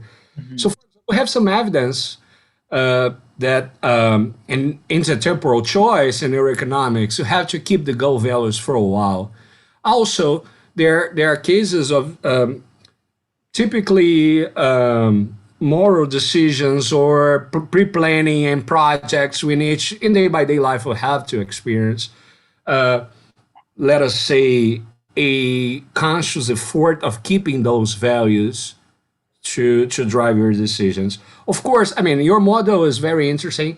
And I mean, what we asking does not show any flaws in your model. Those are, as you said, sometimes you have to keep the complexity of day-by-day decision-making out of the lab. Otherwise, you're not going to have good isolated variables. So whenever you're trying to augment ecological validity or ecological relevance, we are dwelling with these issues. So my question at the end, considering what I just said, is do you have any clues how to use your model for intertemporal choice or for goals that have to be maintained consciously to decisions further in time?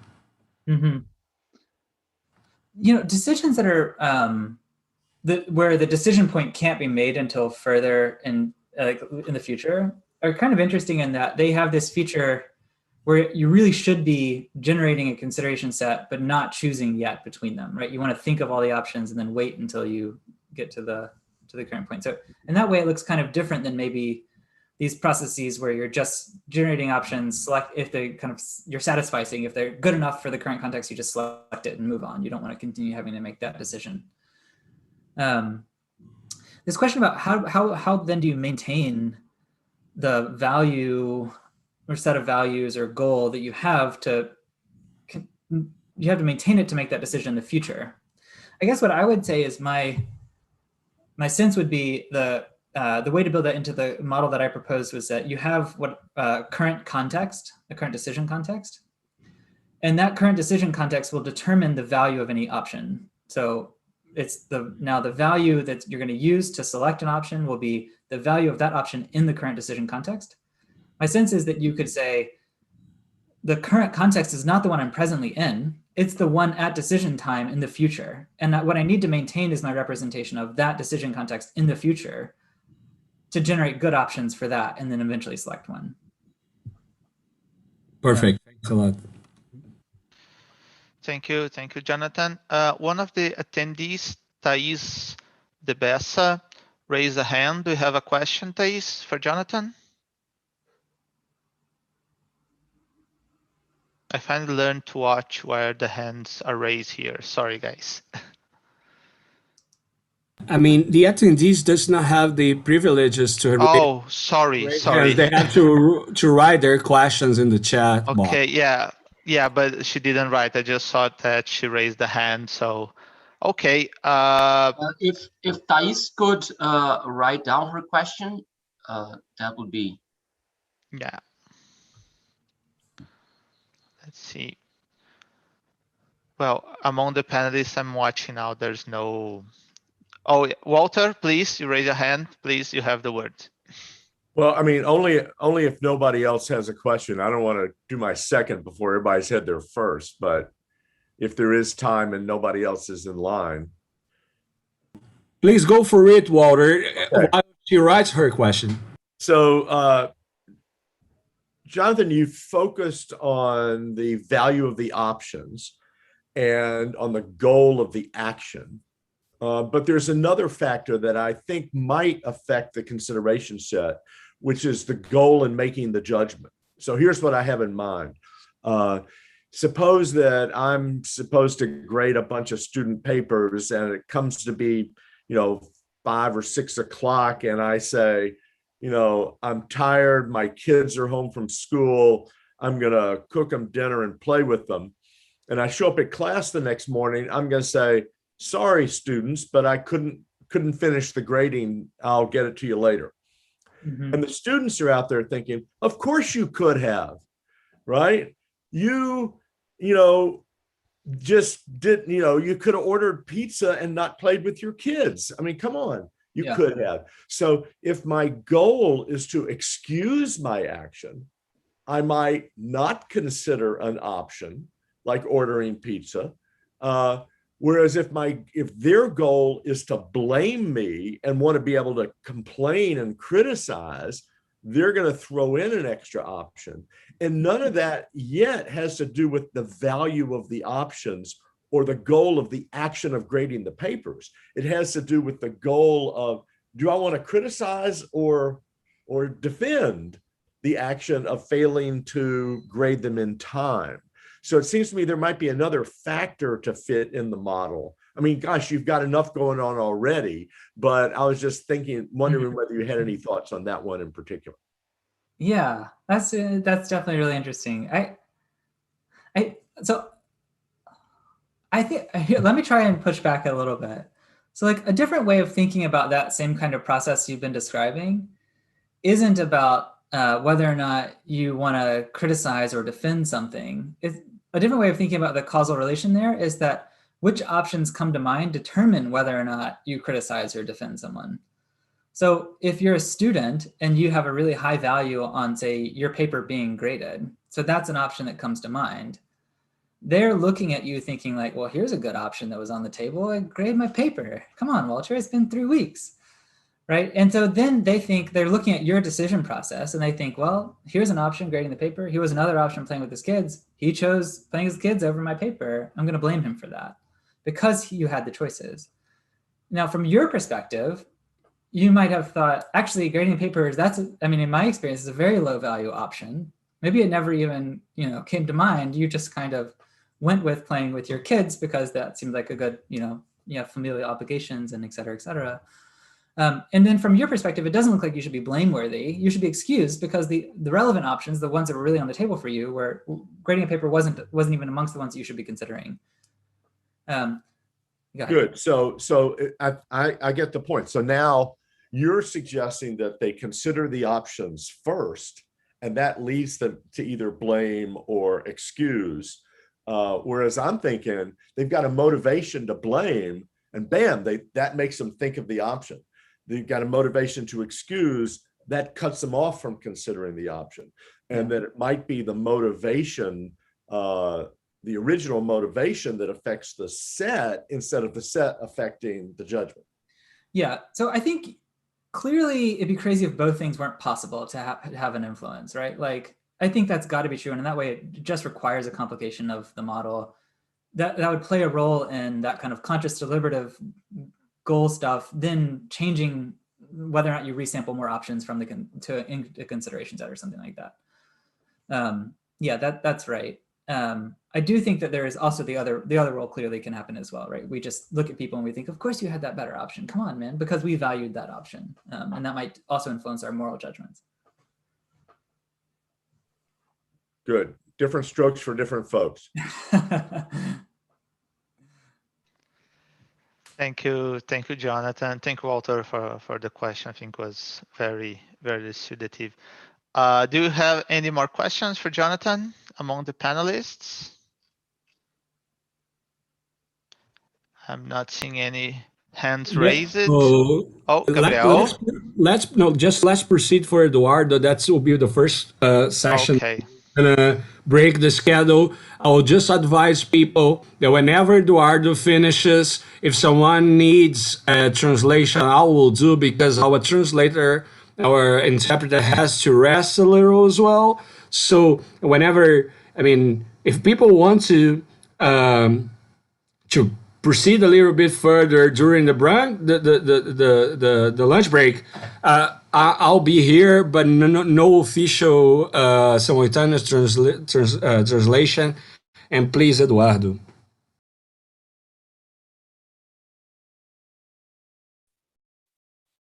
Well, share.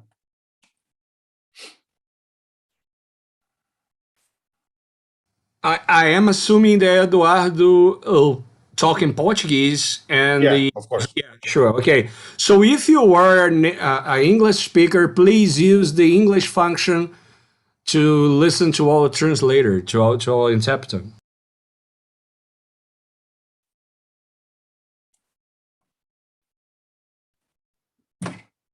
Bom, ok.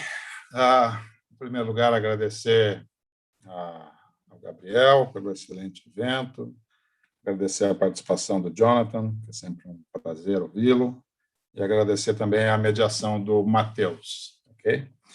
Bom, talvez vocês achem meio estranho o título, eu espero que ao final ele seja menos estranho, ok? Bom, em primeiro lugar, um resumo, né? Quando foi solicitado, né, para que se enviasse um resumo, eu enviei esse.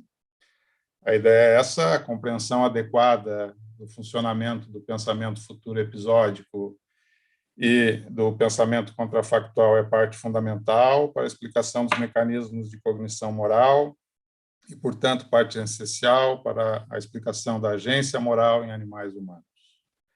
Seja na direção do futuro, ou seja na direção do passado, o processamento de cenários possíveis, de cursos de ação, é parte integral da nossa agência, com base em valores e preferências. Considerando este pano de fundo integrativo, faremos uma aproximação programática entre aspectos centrais da teoria disposicional do valor, tal como defendida por Lewis, e resultados experimentais sobre a inter-relação entre cognição moral e cognição modal, onde o Jonathan Phillips é personagem central. Bom, então, o primeiro passo da nossa conversa é explicitar o interesse central de um projeto de pesquisa em andamento desde 2018. O projeto chama-se Norma e Modalidade e tem por objetivo compreender os diferentes tipos de inter-relação entre cognição normativa e cognição modal. Bom, são 4 anos e meio trabalhando nesse tema, e a única certeza que consigo articular é que o tópico é muito mais amplo e complexo do que eu imaginei no começo, o que não é nenhuma novidade quando se pretende fazer filosofia empiricamente bem informada. A rigor, a conversa de hoje é uma propaganda para que alunos, colegas, alunas da comunidade filosófica nacional se interessem por estes temas e, eventualmente, contribuam na discussão. O segundo passo é especificar como que eu estou utilizando esses 2 termos. O cognição normativa, de modo amplo, compreende-se os fenômenos mentais, ou processos mentais, que cumprem as funções de direcionar e coordenar ações individuais e coletivas. Por vezes, esses processos mentais geram manifestações linguísticas. Por exemplo, quando dizemos que é proibido fumar em sala de aula, ou lembramos que é obrigatório manter o silêncio em hospitais. A definição sugerida aqui pretende ser mais ampla do que uma definição similar, utilizada usualmente na psicologia do desenvolvimento, para a capacidade de raciocínio deôntico. Eu gostaria de resguardar a possibilidade de que a cognição normativa mantenha a sua funcionalidade por meio de estratégias de direcionamento e coordenação de ações que não dependam do reconhecimento de um vínculo inferencial entre representações linguísticas na forma de sentenças. E por cognição modal, compreende-se os processos mentais que recrutam representações ou raciocínios sobre eventos não atuais. Os operadores é possível que P e é necessário que P são casos paradigmáticos. Por vezes, esses processos mentais também geram manifestações linguísticas. Por exemplo, quando afirmamos que é possível beber uma taça de vinho, ou é possível imaginar um poliedro convexo, ou quando dizemos que é necessário que um triângulo tenha 3 lados, ou concluímos que é necessário abrir a porta para entrar na sala. Do ponto de vista linguístico, a definição básica usual para a modalidade é capturada por Portner nos seguintes termos: a modalidade é um fenômeno linguístico em que a gramática permite dizer coisas sobre ou com base em situações que não precisam ser reais. Bom, na conversa de hoje, eu vou apresentar 3 conjuntos de investigações que, direta ou indiretamente, tematizam interrelações entre cognição normativa e cognição modal, mesmo que por diferentes vias e utilizando-se de diferentes métodos e pressupostos teóricos. A primeira é a teoria disposicional do valor, tal como esboçada por David Lewis. O segundo conjunto é a conexão entre agência moral e mental time travel, tal como apresentada e defendida por Gerhans e Kenneth, nesses 2 papers. E o terceiro são 2 artigos de Jonathan Phillips, em coautoria com Joshua Knobe e Jamie Lugury. Não há propriamente nenhuma novidade, nem conceitual, nem experimental, no que eu pretendo dizer. A única vantagem, caso eu seja bem-sucedido, será apresentar essas 3 áreas investigativas em uma conexão não trivial, direcionando-as para um mesmo propósito, a saber, ampliar nossa compreensão do ponto de partida, os diferentes modos de interrelação entre cognição normativa e cognição modal. Mais um lembrete preliminar: na conversa de hoje, eu estou interessado em um tipo especialmente interessante de cognição modal, os processos mentais que utilizam a modalidade dialética da possibilidade. Bom, e aqui vem os diamantes, né? Para quem ainda não pegou o link, né, com a lógica modal, né?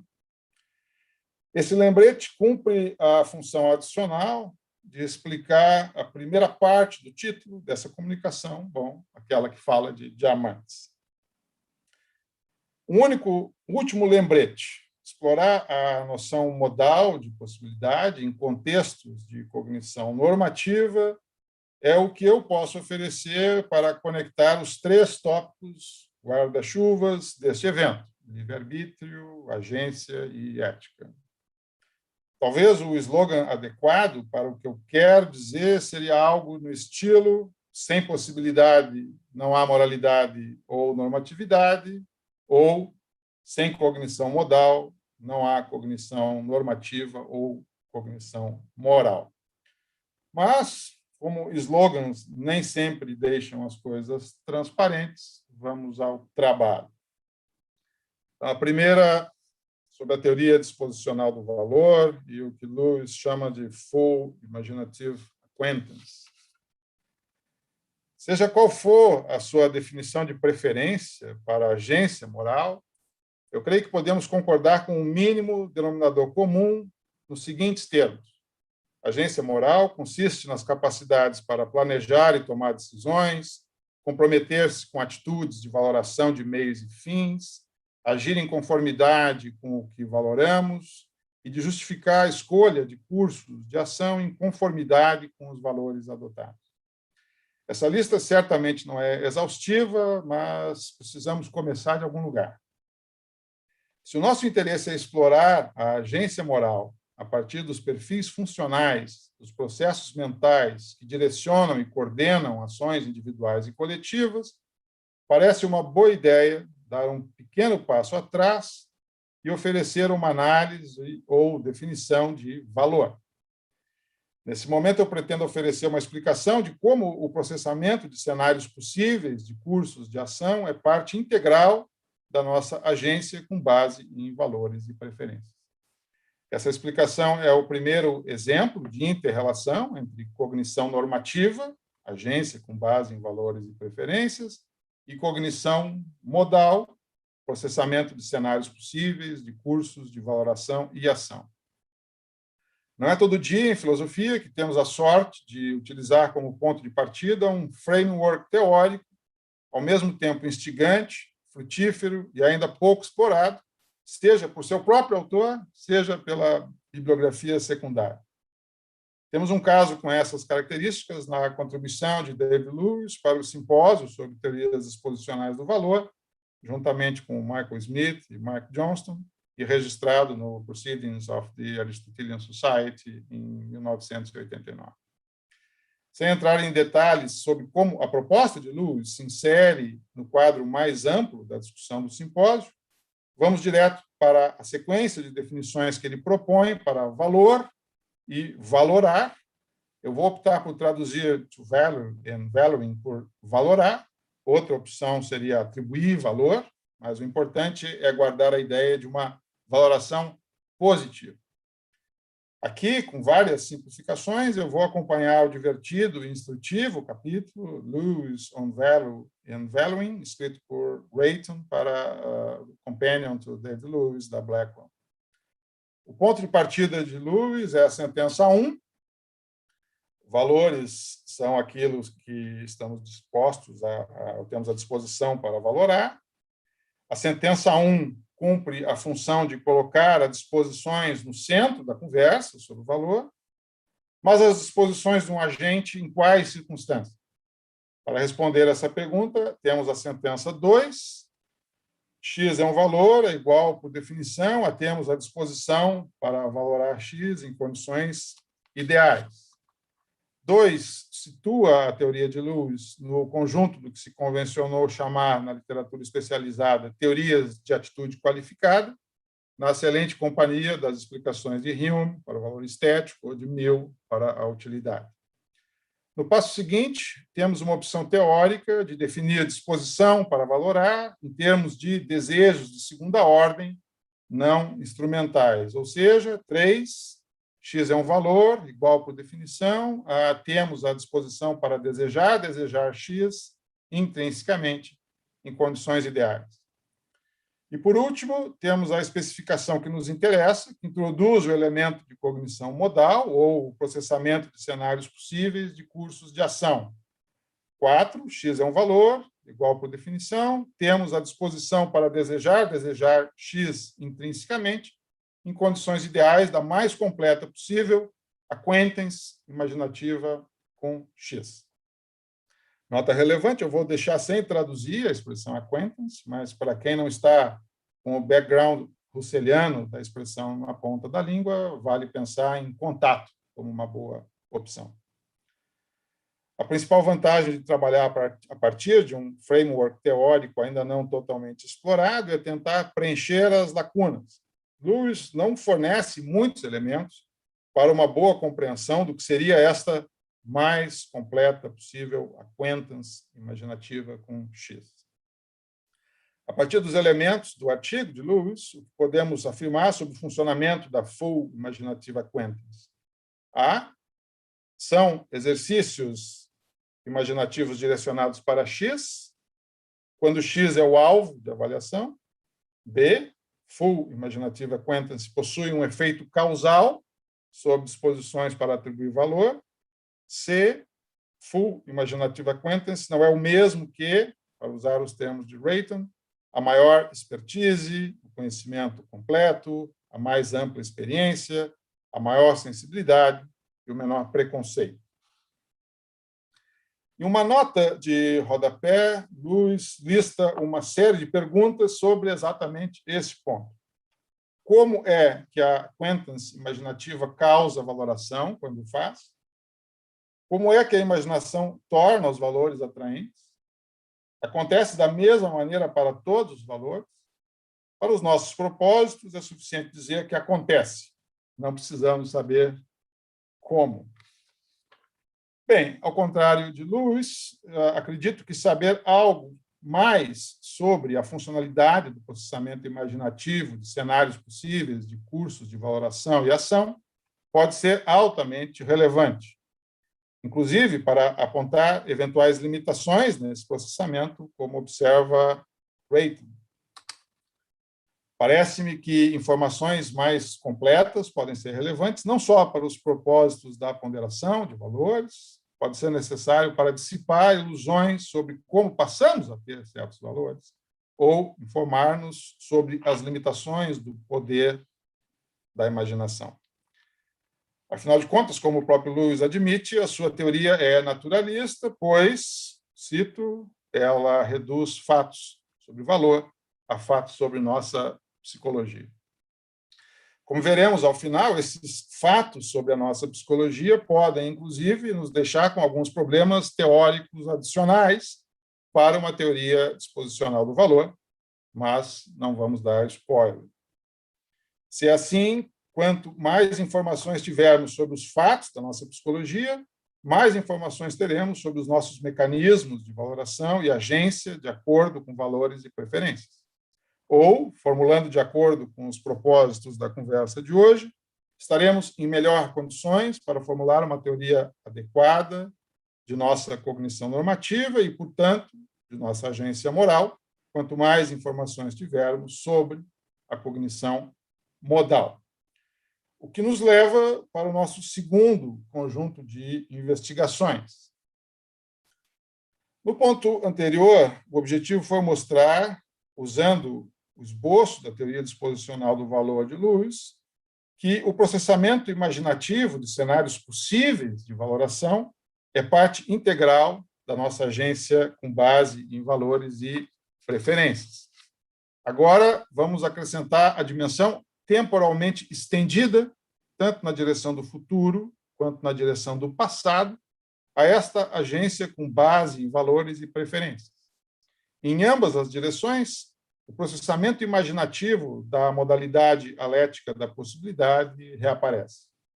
Em resumo, o processamento imaginativo de possibilidades é um pré-requisito, tanto para o pensamento episódico futuro, quanto para o pensamento episódico contrafactual.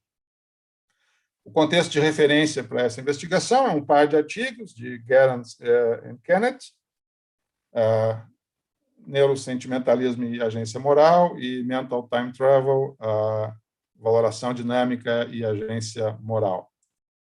Uma das ideias centrais dos artigos é propor um critério empírico de adequação para quaisquer teorias sobre deliberação, julgamento, decisão ou agência na esfera valorativa. A tomada de decisões é o exercício de uma capacidade para a agência. A agência, por sua vez, requer uma capacidade de se conceber como temporalmente estendido, habitar tanto na memória como na imaginação um passado e um futuro autobiográficos. Planificar, comprometer-se com planos e agir de acordo com planos prévios requer um self diacrônico capaz de transcender o momento presente. Na forma de um diminuto spin-off da discussão proposta por Gerhans e Kenneth, no artigo Undoing One's Past, eu propus que, além da memória episódica e da prospecção, ou pensamento episódico futuro, seria adequado considerar o pensamento contrafactual como uma capacidade igualmente relevante para uma completa agência moral. O que me levou a ponderar essa ampliação foi, em larga medida, as evidências disponíveis sobre o papel da emoção contrafactual do arrependimento nos processos de decisão sobre o valor. Eu não pretendo argumentar a favor desse ponto em nossa conversa de hoje. Meus novos 5 centavos aqui são tão somente sugerir que o agente valorativo, quando inserido na tarefa da Full Imaginative Acquaintance, deve também ser considerado diacronicamente, ou seja, ele deve ser capaz de realizar valorações tanto na direção do pensamento episódico futuro, quanto na direção do pensamento episódico contrafactual. E, mais uma vez, para que tenhamos uma explicação adequada de agência valorativa deste self diacrônico, capaz de representar simulativamente em diferentes dimensões temporais, precisamos considerar o papel da cognição modal. Bom, aqui um lembrete de Sudendorf e colaboradores. As representações de possibilidades são centrais para a forma sofisticada de pensar o tempo. As viagens humanas mentais no tempo envolvem frequentemente a consideração de possíveis resultados mutuamente exclusivos, de acontecimentos futuros incertos e de resultados contrafactuais anteriormente possíveis, de acontecimentos passados fixos. Essa capacidade dá origem a comportamentos adaptativos, como planos de contingência, e emoções, como o arrependimento e o alívio. Antes de seguirmos uma nota, as investigações sobre a aquisição de conceitos modais em geral, como possível, necessário, impossível, ou sobre a aquisição da capacidade mais especializada de pensar em possibilidades mutuamente exclusivas, recrutam o conceito de viagem mental no tempo e habilidades metacognitivas ou representações secundárias, à la Joseph Perner. Para os interessados no tema, aqui 2 indicações. Bom, fazendo um balanço do que temos até agora. No primeiro conjunto investigativo, derivado da teoria disposicional do valor, a inter-relação entre cognição normativa e cognição modal é o resultado de aceitarmos uma proposta de definição analítica de valor em termos de uma atitude valorativa. Quando essa atitude é desempacotada, temos a conexão explicativa entre valorar e Full Imaginative Acquaintance. No segundo conjunto investigativo, onde o que está em jogo é a dimensão temporalmente estendida da agência, com base em valores e preferências, a inter-relação entre cognição normativa e cognição modal aparece em um nível funcional, tanto para o pensamento episódico futuro, quanto para o pensamento episódico contrafactual, são recrutadas representações ou raciocínios sobre eventos não atuais.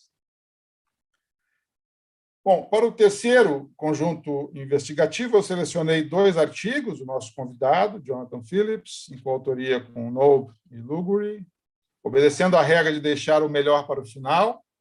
Veremos que a inter-relação entre cognição normativa e cognição modal é bem mais robusta do que se pode depreender a partir do que discutimos até agora. Não seria um exagero afirmar que a pesquisa desenvolvida por Jonathan Phillips é um dos frontes contemporâneos onde essa inter-relação entre cognição normativa e cognição modal é perseguida com maior êxito, utilizando recursos interdisciplinares da psicologia cognitiva, da psicologia do desenvolvimento, da semântica formal e da filosofia experimental. Para os que ainda não estão familiarizados com esses resultados, um excelente cartão de visitas é a palestra de Jonathan no workshop sobre filosofia moral experimental, organizado pelo Grupo Kiron, da Unicinos, em 2018. Na ordem cronológica de publicação, o primeiro artigo selecionado é, do meu ponto de vista, o mais instigante. A ideia central do artigo está na figura, aqui no slide. E o ponto de partida é a confirmação experimental dos efeitos de nossos juízos ou avaliações morais em 4 outros domínios: juízo sobre ações livres ou forçadas, causação, distinção entre fazer algo ou permitir que algo ocorra, e entre ações intencionais ou não intencionais. E o ponto de chegada é propor uma explicação unificada para essa influência, que leva em consideração o modo como juízos morais geram modificações na relevância de possibilidades alternativas.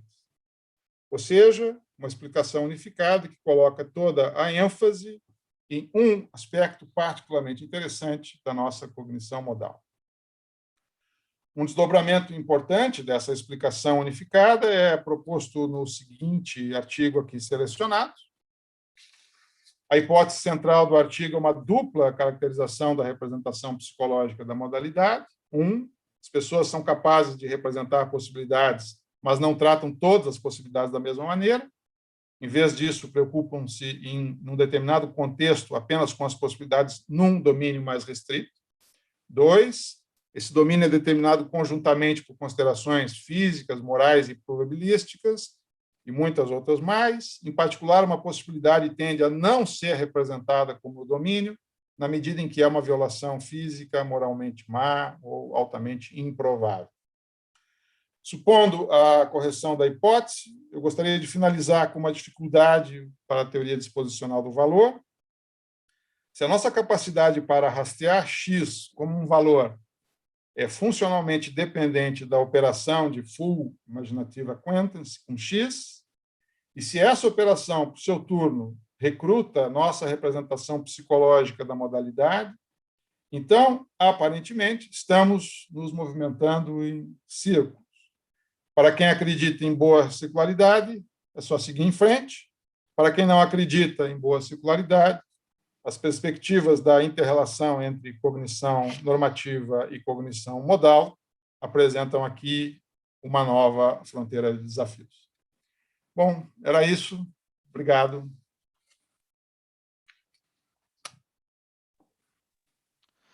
Obrigado, Eduardo, pela fala. Bom, eu teria muitas questões, eu vou fazer uma aqui para ti. Um dos pontos que me chamou a atenção na tua fala, né, e bem no começo ali, quando poderíamos talvez sintetizar assim, tipo, eu tomo X como um valor que eu desejar, sob condições ideais de uma total compreensão imaginativa, certo? Se eu fosse trazer isso, e aí uma coisa que eu queria ver se tu concordaria ou não, mas se eu fosse tentar expandir um pouco essa ideia, o que me parece? Né? Adotar perspectivas passadas ou futuras, né, mas acho que principalmente futuras nesse sentido, além de ser, com certeza algo cognitivamente exigente, seria um processo que requer uma grande complexidade em alocação de atenção, uma memória de trabalho bem desenvolvida, né, para que tu possa engatilhar uma função executiva. Então, ao tu realizar vamos chamar assim, essa tomada de perspectiva, tu vai estar ativando alguns sistemas neurais associados a experiências em primeira pessoa. E nesse sentido, essa alocação de perspectiva, né, teoricamente, então, ativaria mais intensamente regiões como o córtex pré-frontal, associadas com memória de trabalho e controle executivo, como falei. Então, projetar-se intencionalmente em uma situação aversiva, por exemplo, tenderia a levar a uma aflição pessoal mais alta, né? E aí, teoricamente, também isso estaria associado a uma maior ativação da amígdala do córtex cingulado anterior, né? Ainda que não com a mesma aflição pessoal que estar vivenciando aquilo. O meu ponto com essa introdução é o seguinte, se tu tem alguma consideração sobre o papel motivador do pensamento contrafactual para evitar ações, né, no sentido do projetar-se ao futuro. Porque muitas vezes eu posso fazer isso, eu posso ter esse processo e ainda assim eu incorro novamente num erro, mesmo com uma possível experiência passada. Né? E aí relaciona isso com alguns estudos em tomada de perspectiva afetiva, né? que é uma das grandes questões, como é que eu consigo, né, ter uma inibição comportamental, mesmo tendo como eu falei ali, uma total compreensão imaginativa, né? Mas ainda assim ela não é tão forte quanto seria se fosse relacionado com uma proximidade maior, né? Então, assim, essa relação me parece ser a grande questão mais complexa que se parece, né, nesse tipo de, digamos assim, de projeção cognitiva, né? Então, gostaria de saber se tu teria alguma consideração, né? Gostaria muito de ouvir falar um pouco mais sobre isso. Bom, obrigado, Matheus. Lá em julho, quando a gente retomar essa discussão no evento sobre naturalismo e filosofia experimental na Universidade de Caxias, eu prometo que eu vou falar, direcionar a conversa para o lado afetivo da discussão, o emocional da discussão, porque o principal fator funcional que coloca o pensamento contrafactual em cheio nas discussões sobre deliberação sobre valor é o arrependimento. O arrependimento é a principal ferramenta afetiva, né, para colocar o pensamento contrafactual nessa discussão. Essa é a razão pela qual, naquela discussão sobre agência moral e mental time travel, eu sugeri que a gente devesse colocar não só a projeção e a lembrança, mas também o pensamento contrafactual episódico, porque é ali que o arrependimento aparece, né? Então, essa é a primeira, né, a resposta mais simples é essa, né? Quer dizer, o papel funcional do pensamento contrafactual envolve a emoção contrafactual do arrependimento e ela é, né, assim, o principal elemento explicativo para, por exemplo, por que eu não vou pedir de novo a comida do restaurante X? Bom, porque foi horrível da última vez, né?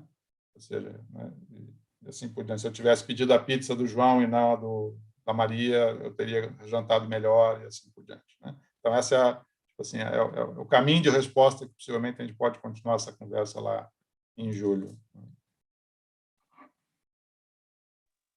Perfeito, Eduardo. Perguntas? Questions?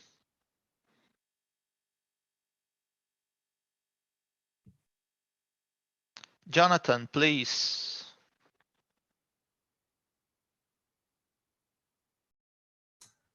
That was great, Eduardo. Thanks for those thoughts. I hadn't put together those three strands, and I think you're right that there's a lot of really interesting intersections between them. One question relating the talk that you presented and the worry about circularity to the stuff that I presented, maybe especially at the end, is I wonder to what extent we should think of the work on representations of possibility as a default that could be overcome versus a hard restriction that we couldn't overcome. And I think that might be really important in how serious you think the circularity worry is. So if you think of the, say, moral restrictions or whatever restrictions as really, really hard, so we couldn't conceive of events in which we would do something, say, morally wrong or something like that. Or we couldn't learn the value from imagining that possible state because it would be a morally bad thing, then I think the circularity would be a real deep problem. If we think of that restriction as a default or a starting point, which we, with conscious effort, can overcome, and I wonder if we can get around that circularity worry and just think of those three different bodies of work as sort of, in some way or another, playing nicely with each other.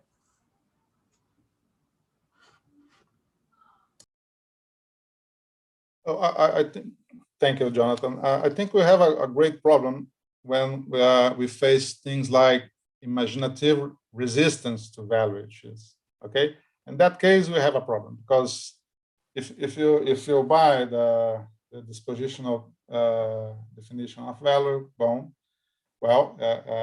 maybe it's a big problem if you have a range of things that is impossible to value because of ways of we think about possibilities, and that for me is a big flaw in the dispositional theory. Because of that, I was trying to show that maybe it's a bad circularity.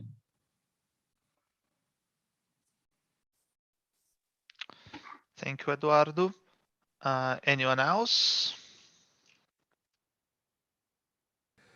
I would suggest that Mateus do the advertisement about the July conference. Oh, okay. Yes. So I'm gonna share briefly here my screen now, because I prepare a small PowerPoint. It's only like 5 minutes, I promise. So are you guys seeing the PowerPoint? Yeah. Okay. So I'd like to invite you all to on July 27 to 29 to the first South American colloquium on naturalism and experimental philosophy.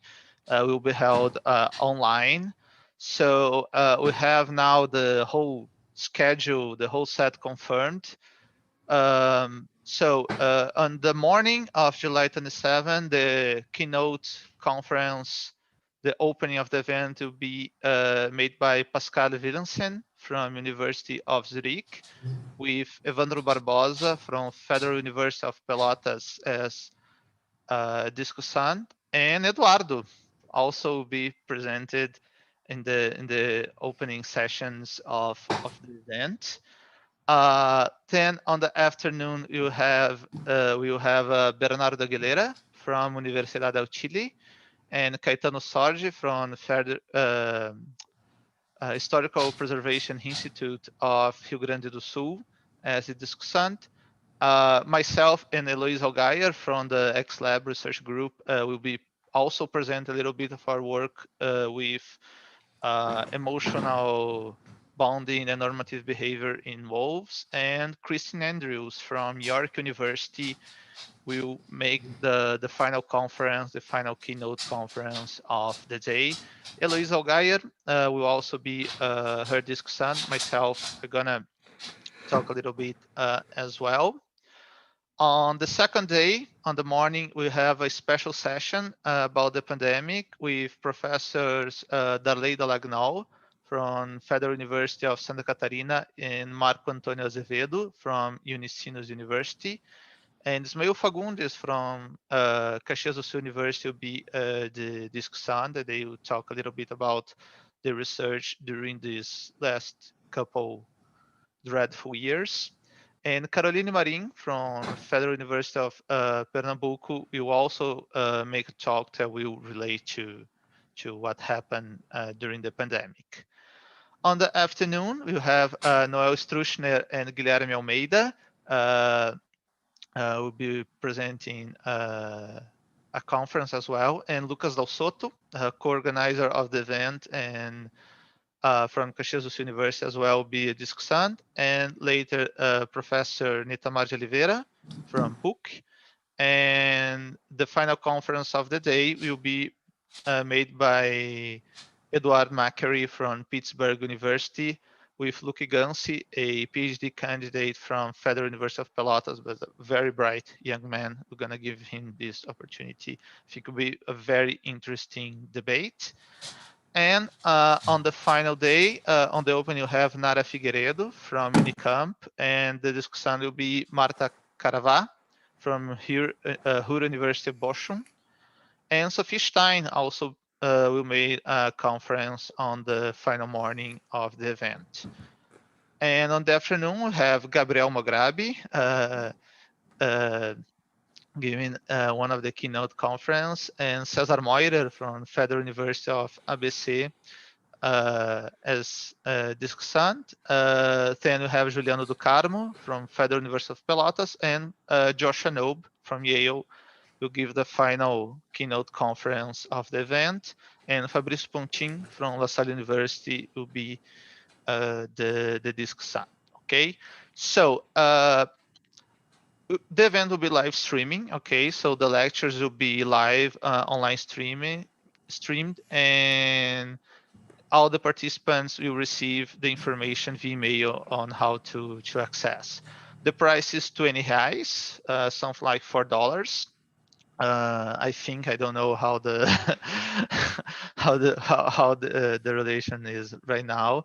Registrations can be made until July 24 on this website. I'm gonna paste on the chat here, so you guys have it, the link for the subscriptions. And if you have any more information, if you want any more information or have any questions, you can email research.xlab@gmail.com. Also can find me on Facebook and Instagram, Twitter. I'll be using the social media to talk about the event. So you can also contact me or one of the participants through social media. Will be very, very happy to inform you all and help you out to make your subscriptions and be prepared for the event. So that's it. Promise will be a very brief advertising. Let me.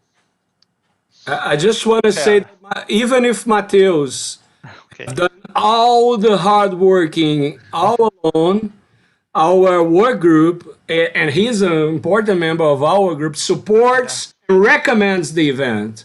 It'll be a great event. That's the style of this group. We try to be as inclusive as possible, to have multiple lines of research, consilience, and interdisciplinary research. So we highly recommend Mateus' event. It will be a great opportunity to listen to various experimental philosophers, to see people also comparing cognition and social cognition especially, and normativity between primates of all sorts, including us. And I think it will be a success. It will be a great conference. So each one of you, todos vocês, se inscrevam, por favor, gente. E a gente volta depois do almoço. We come back after lunch.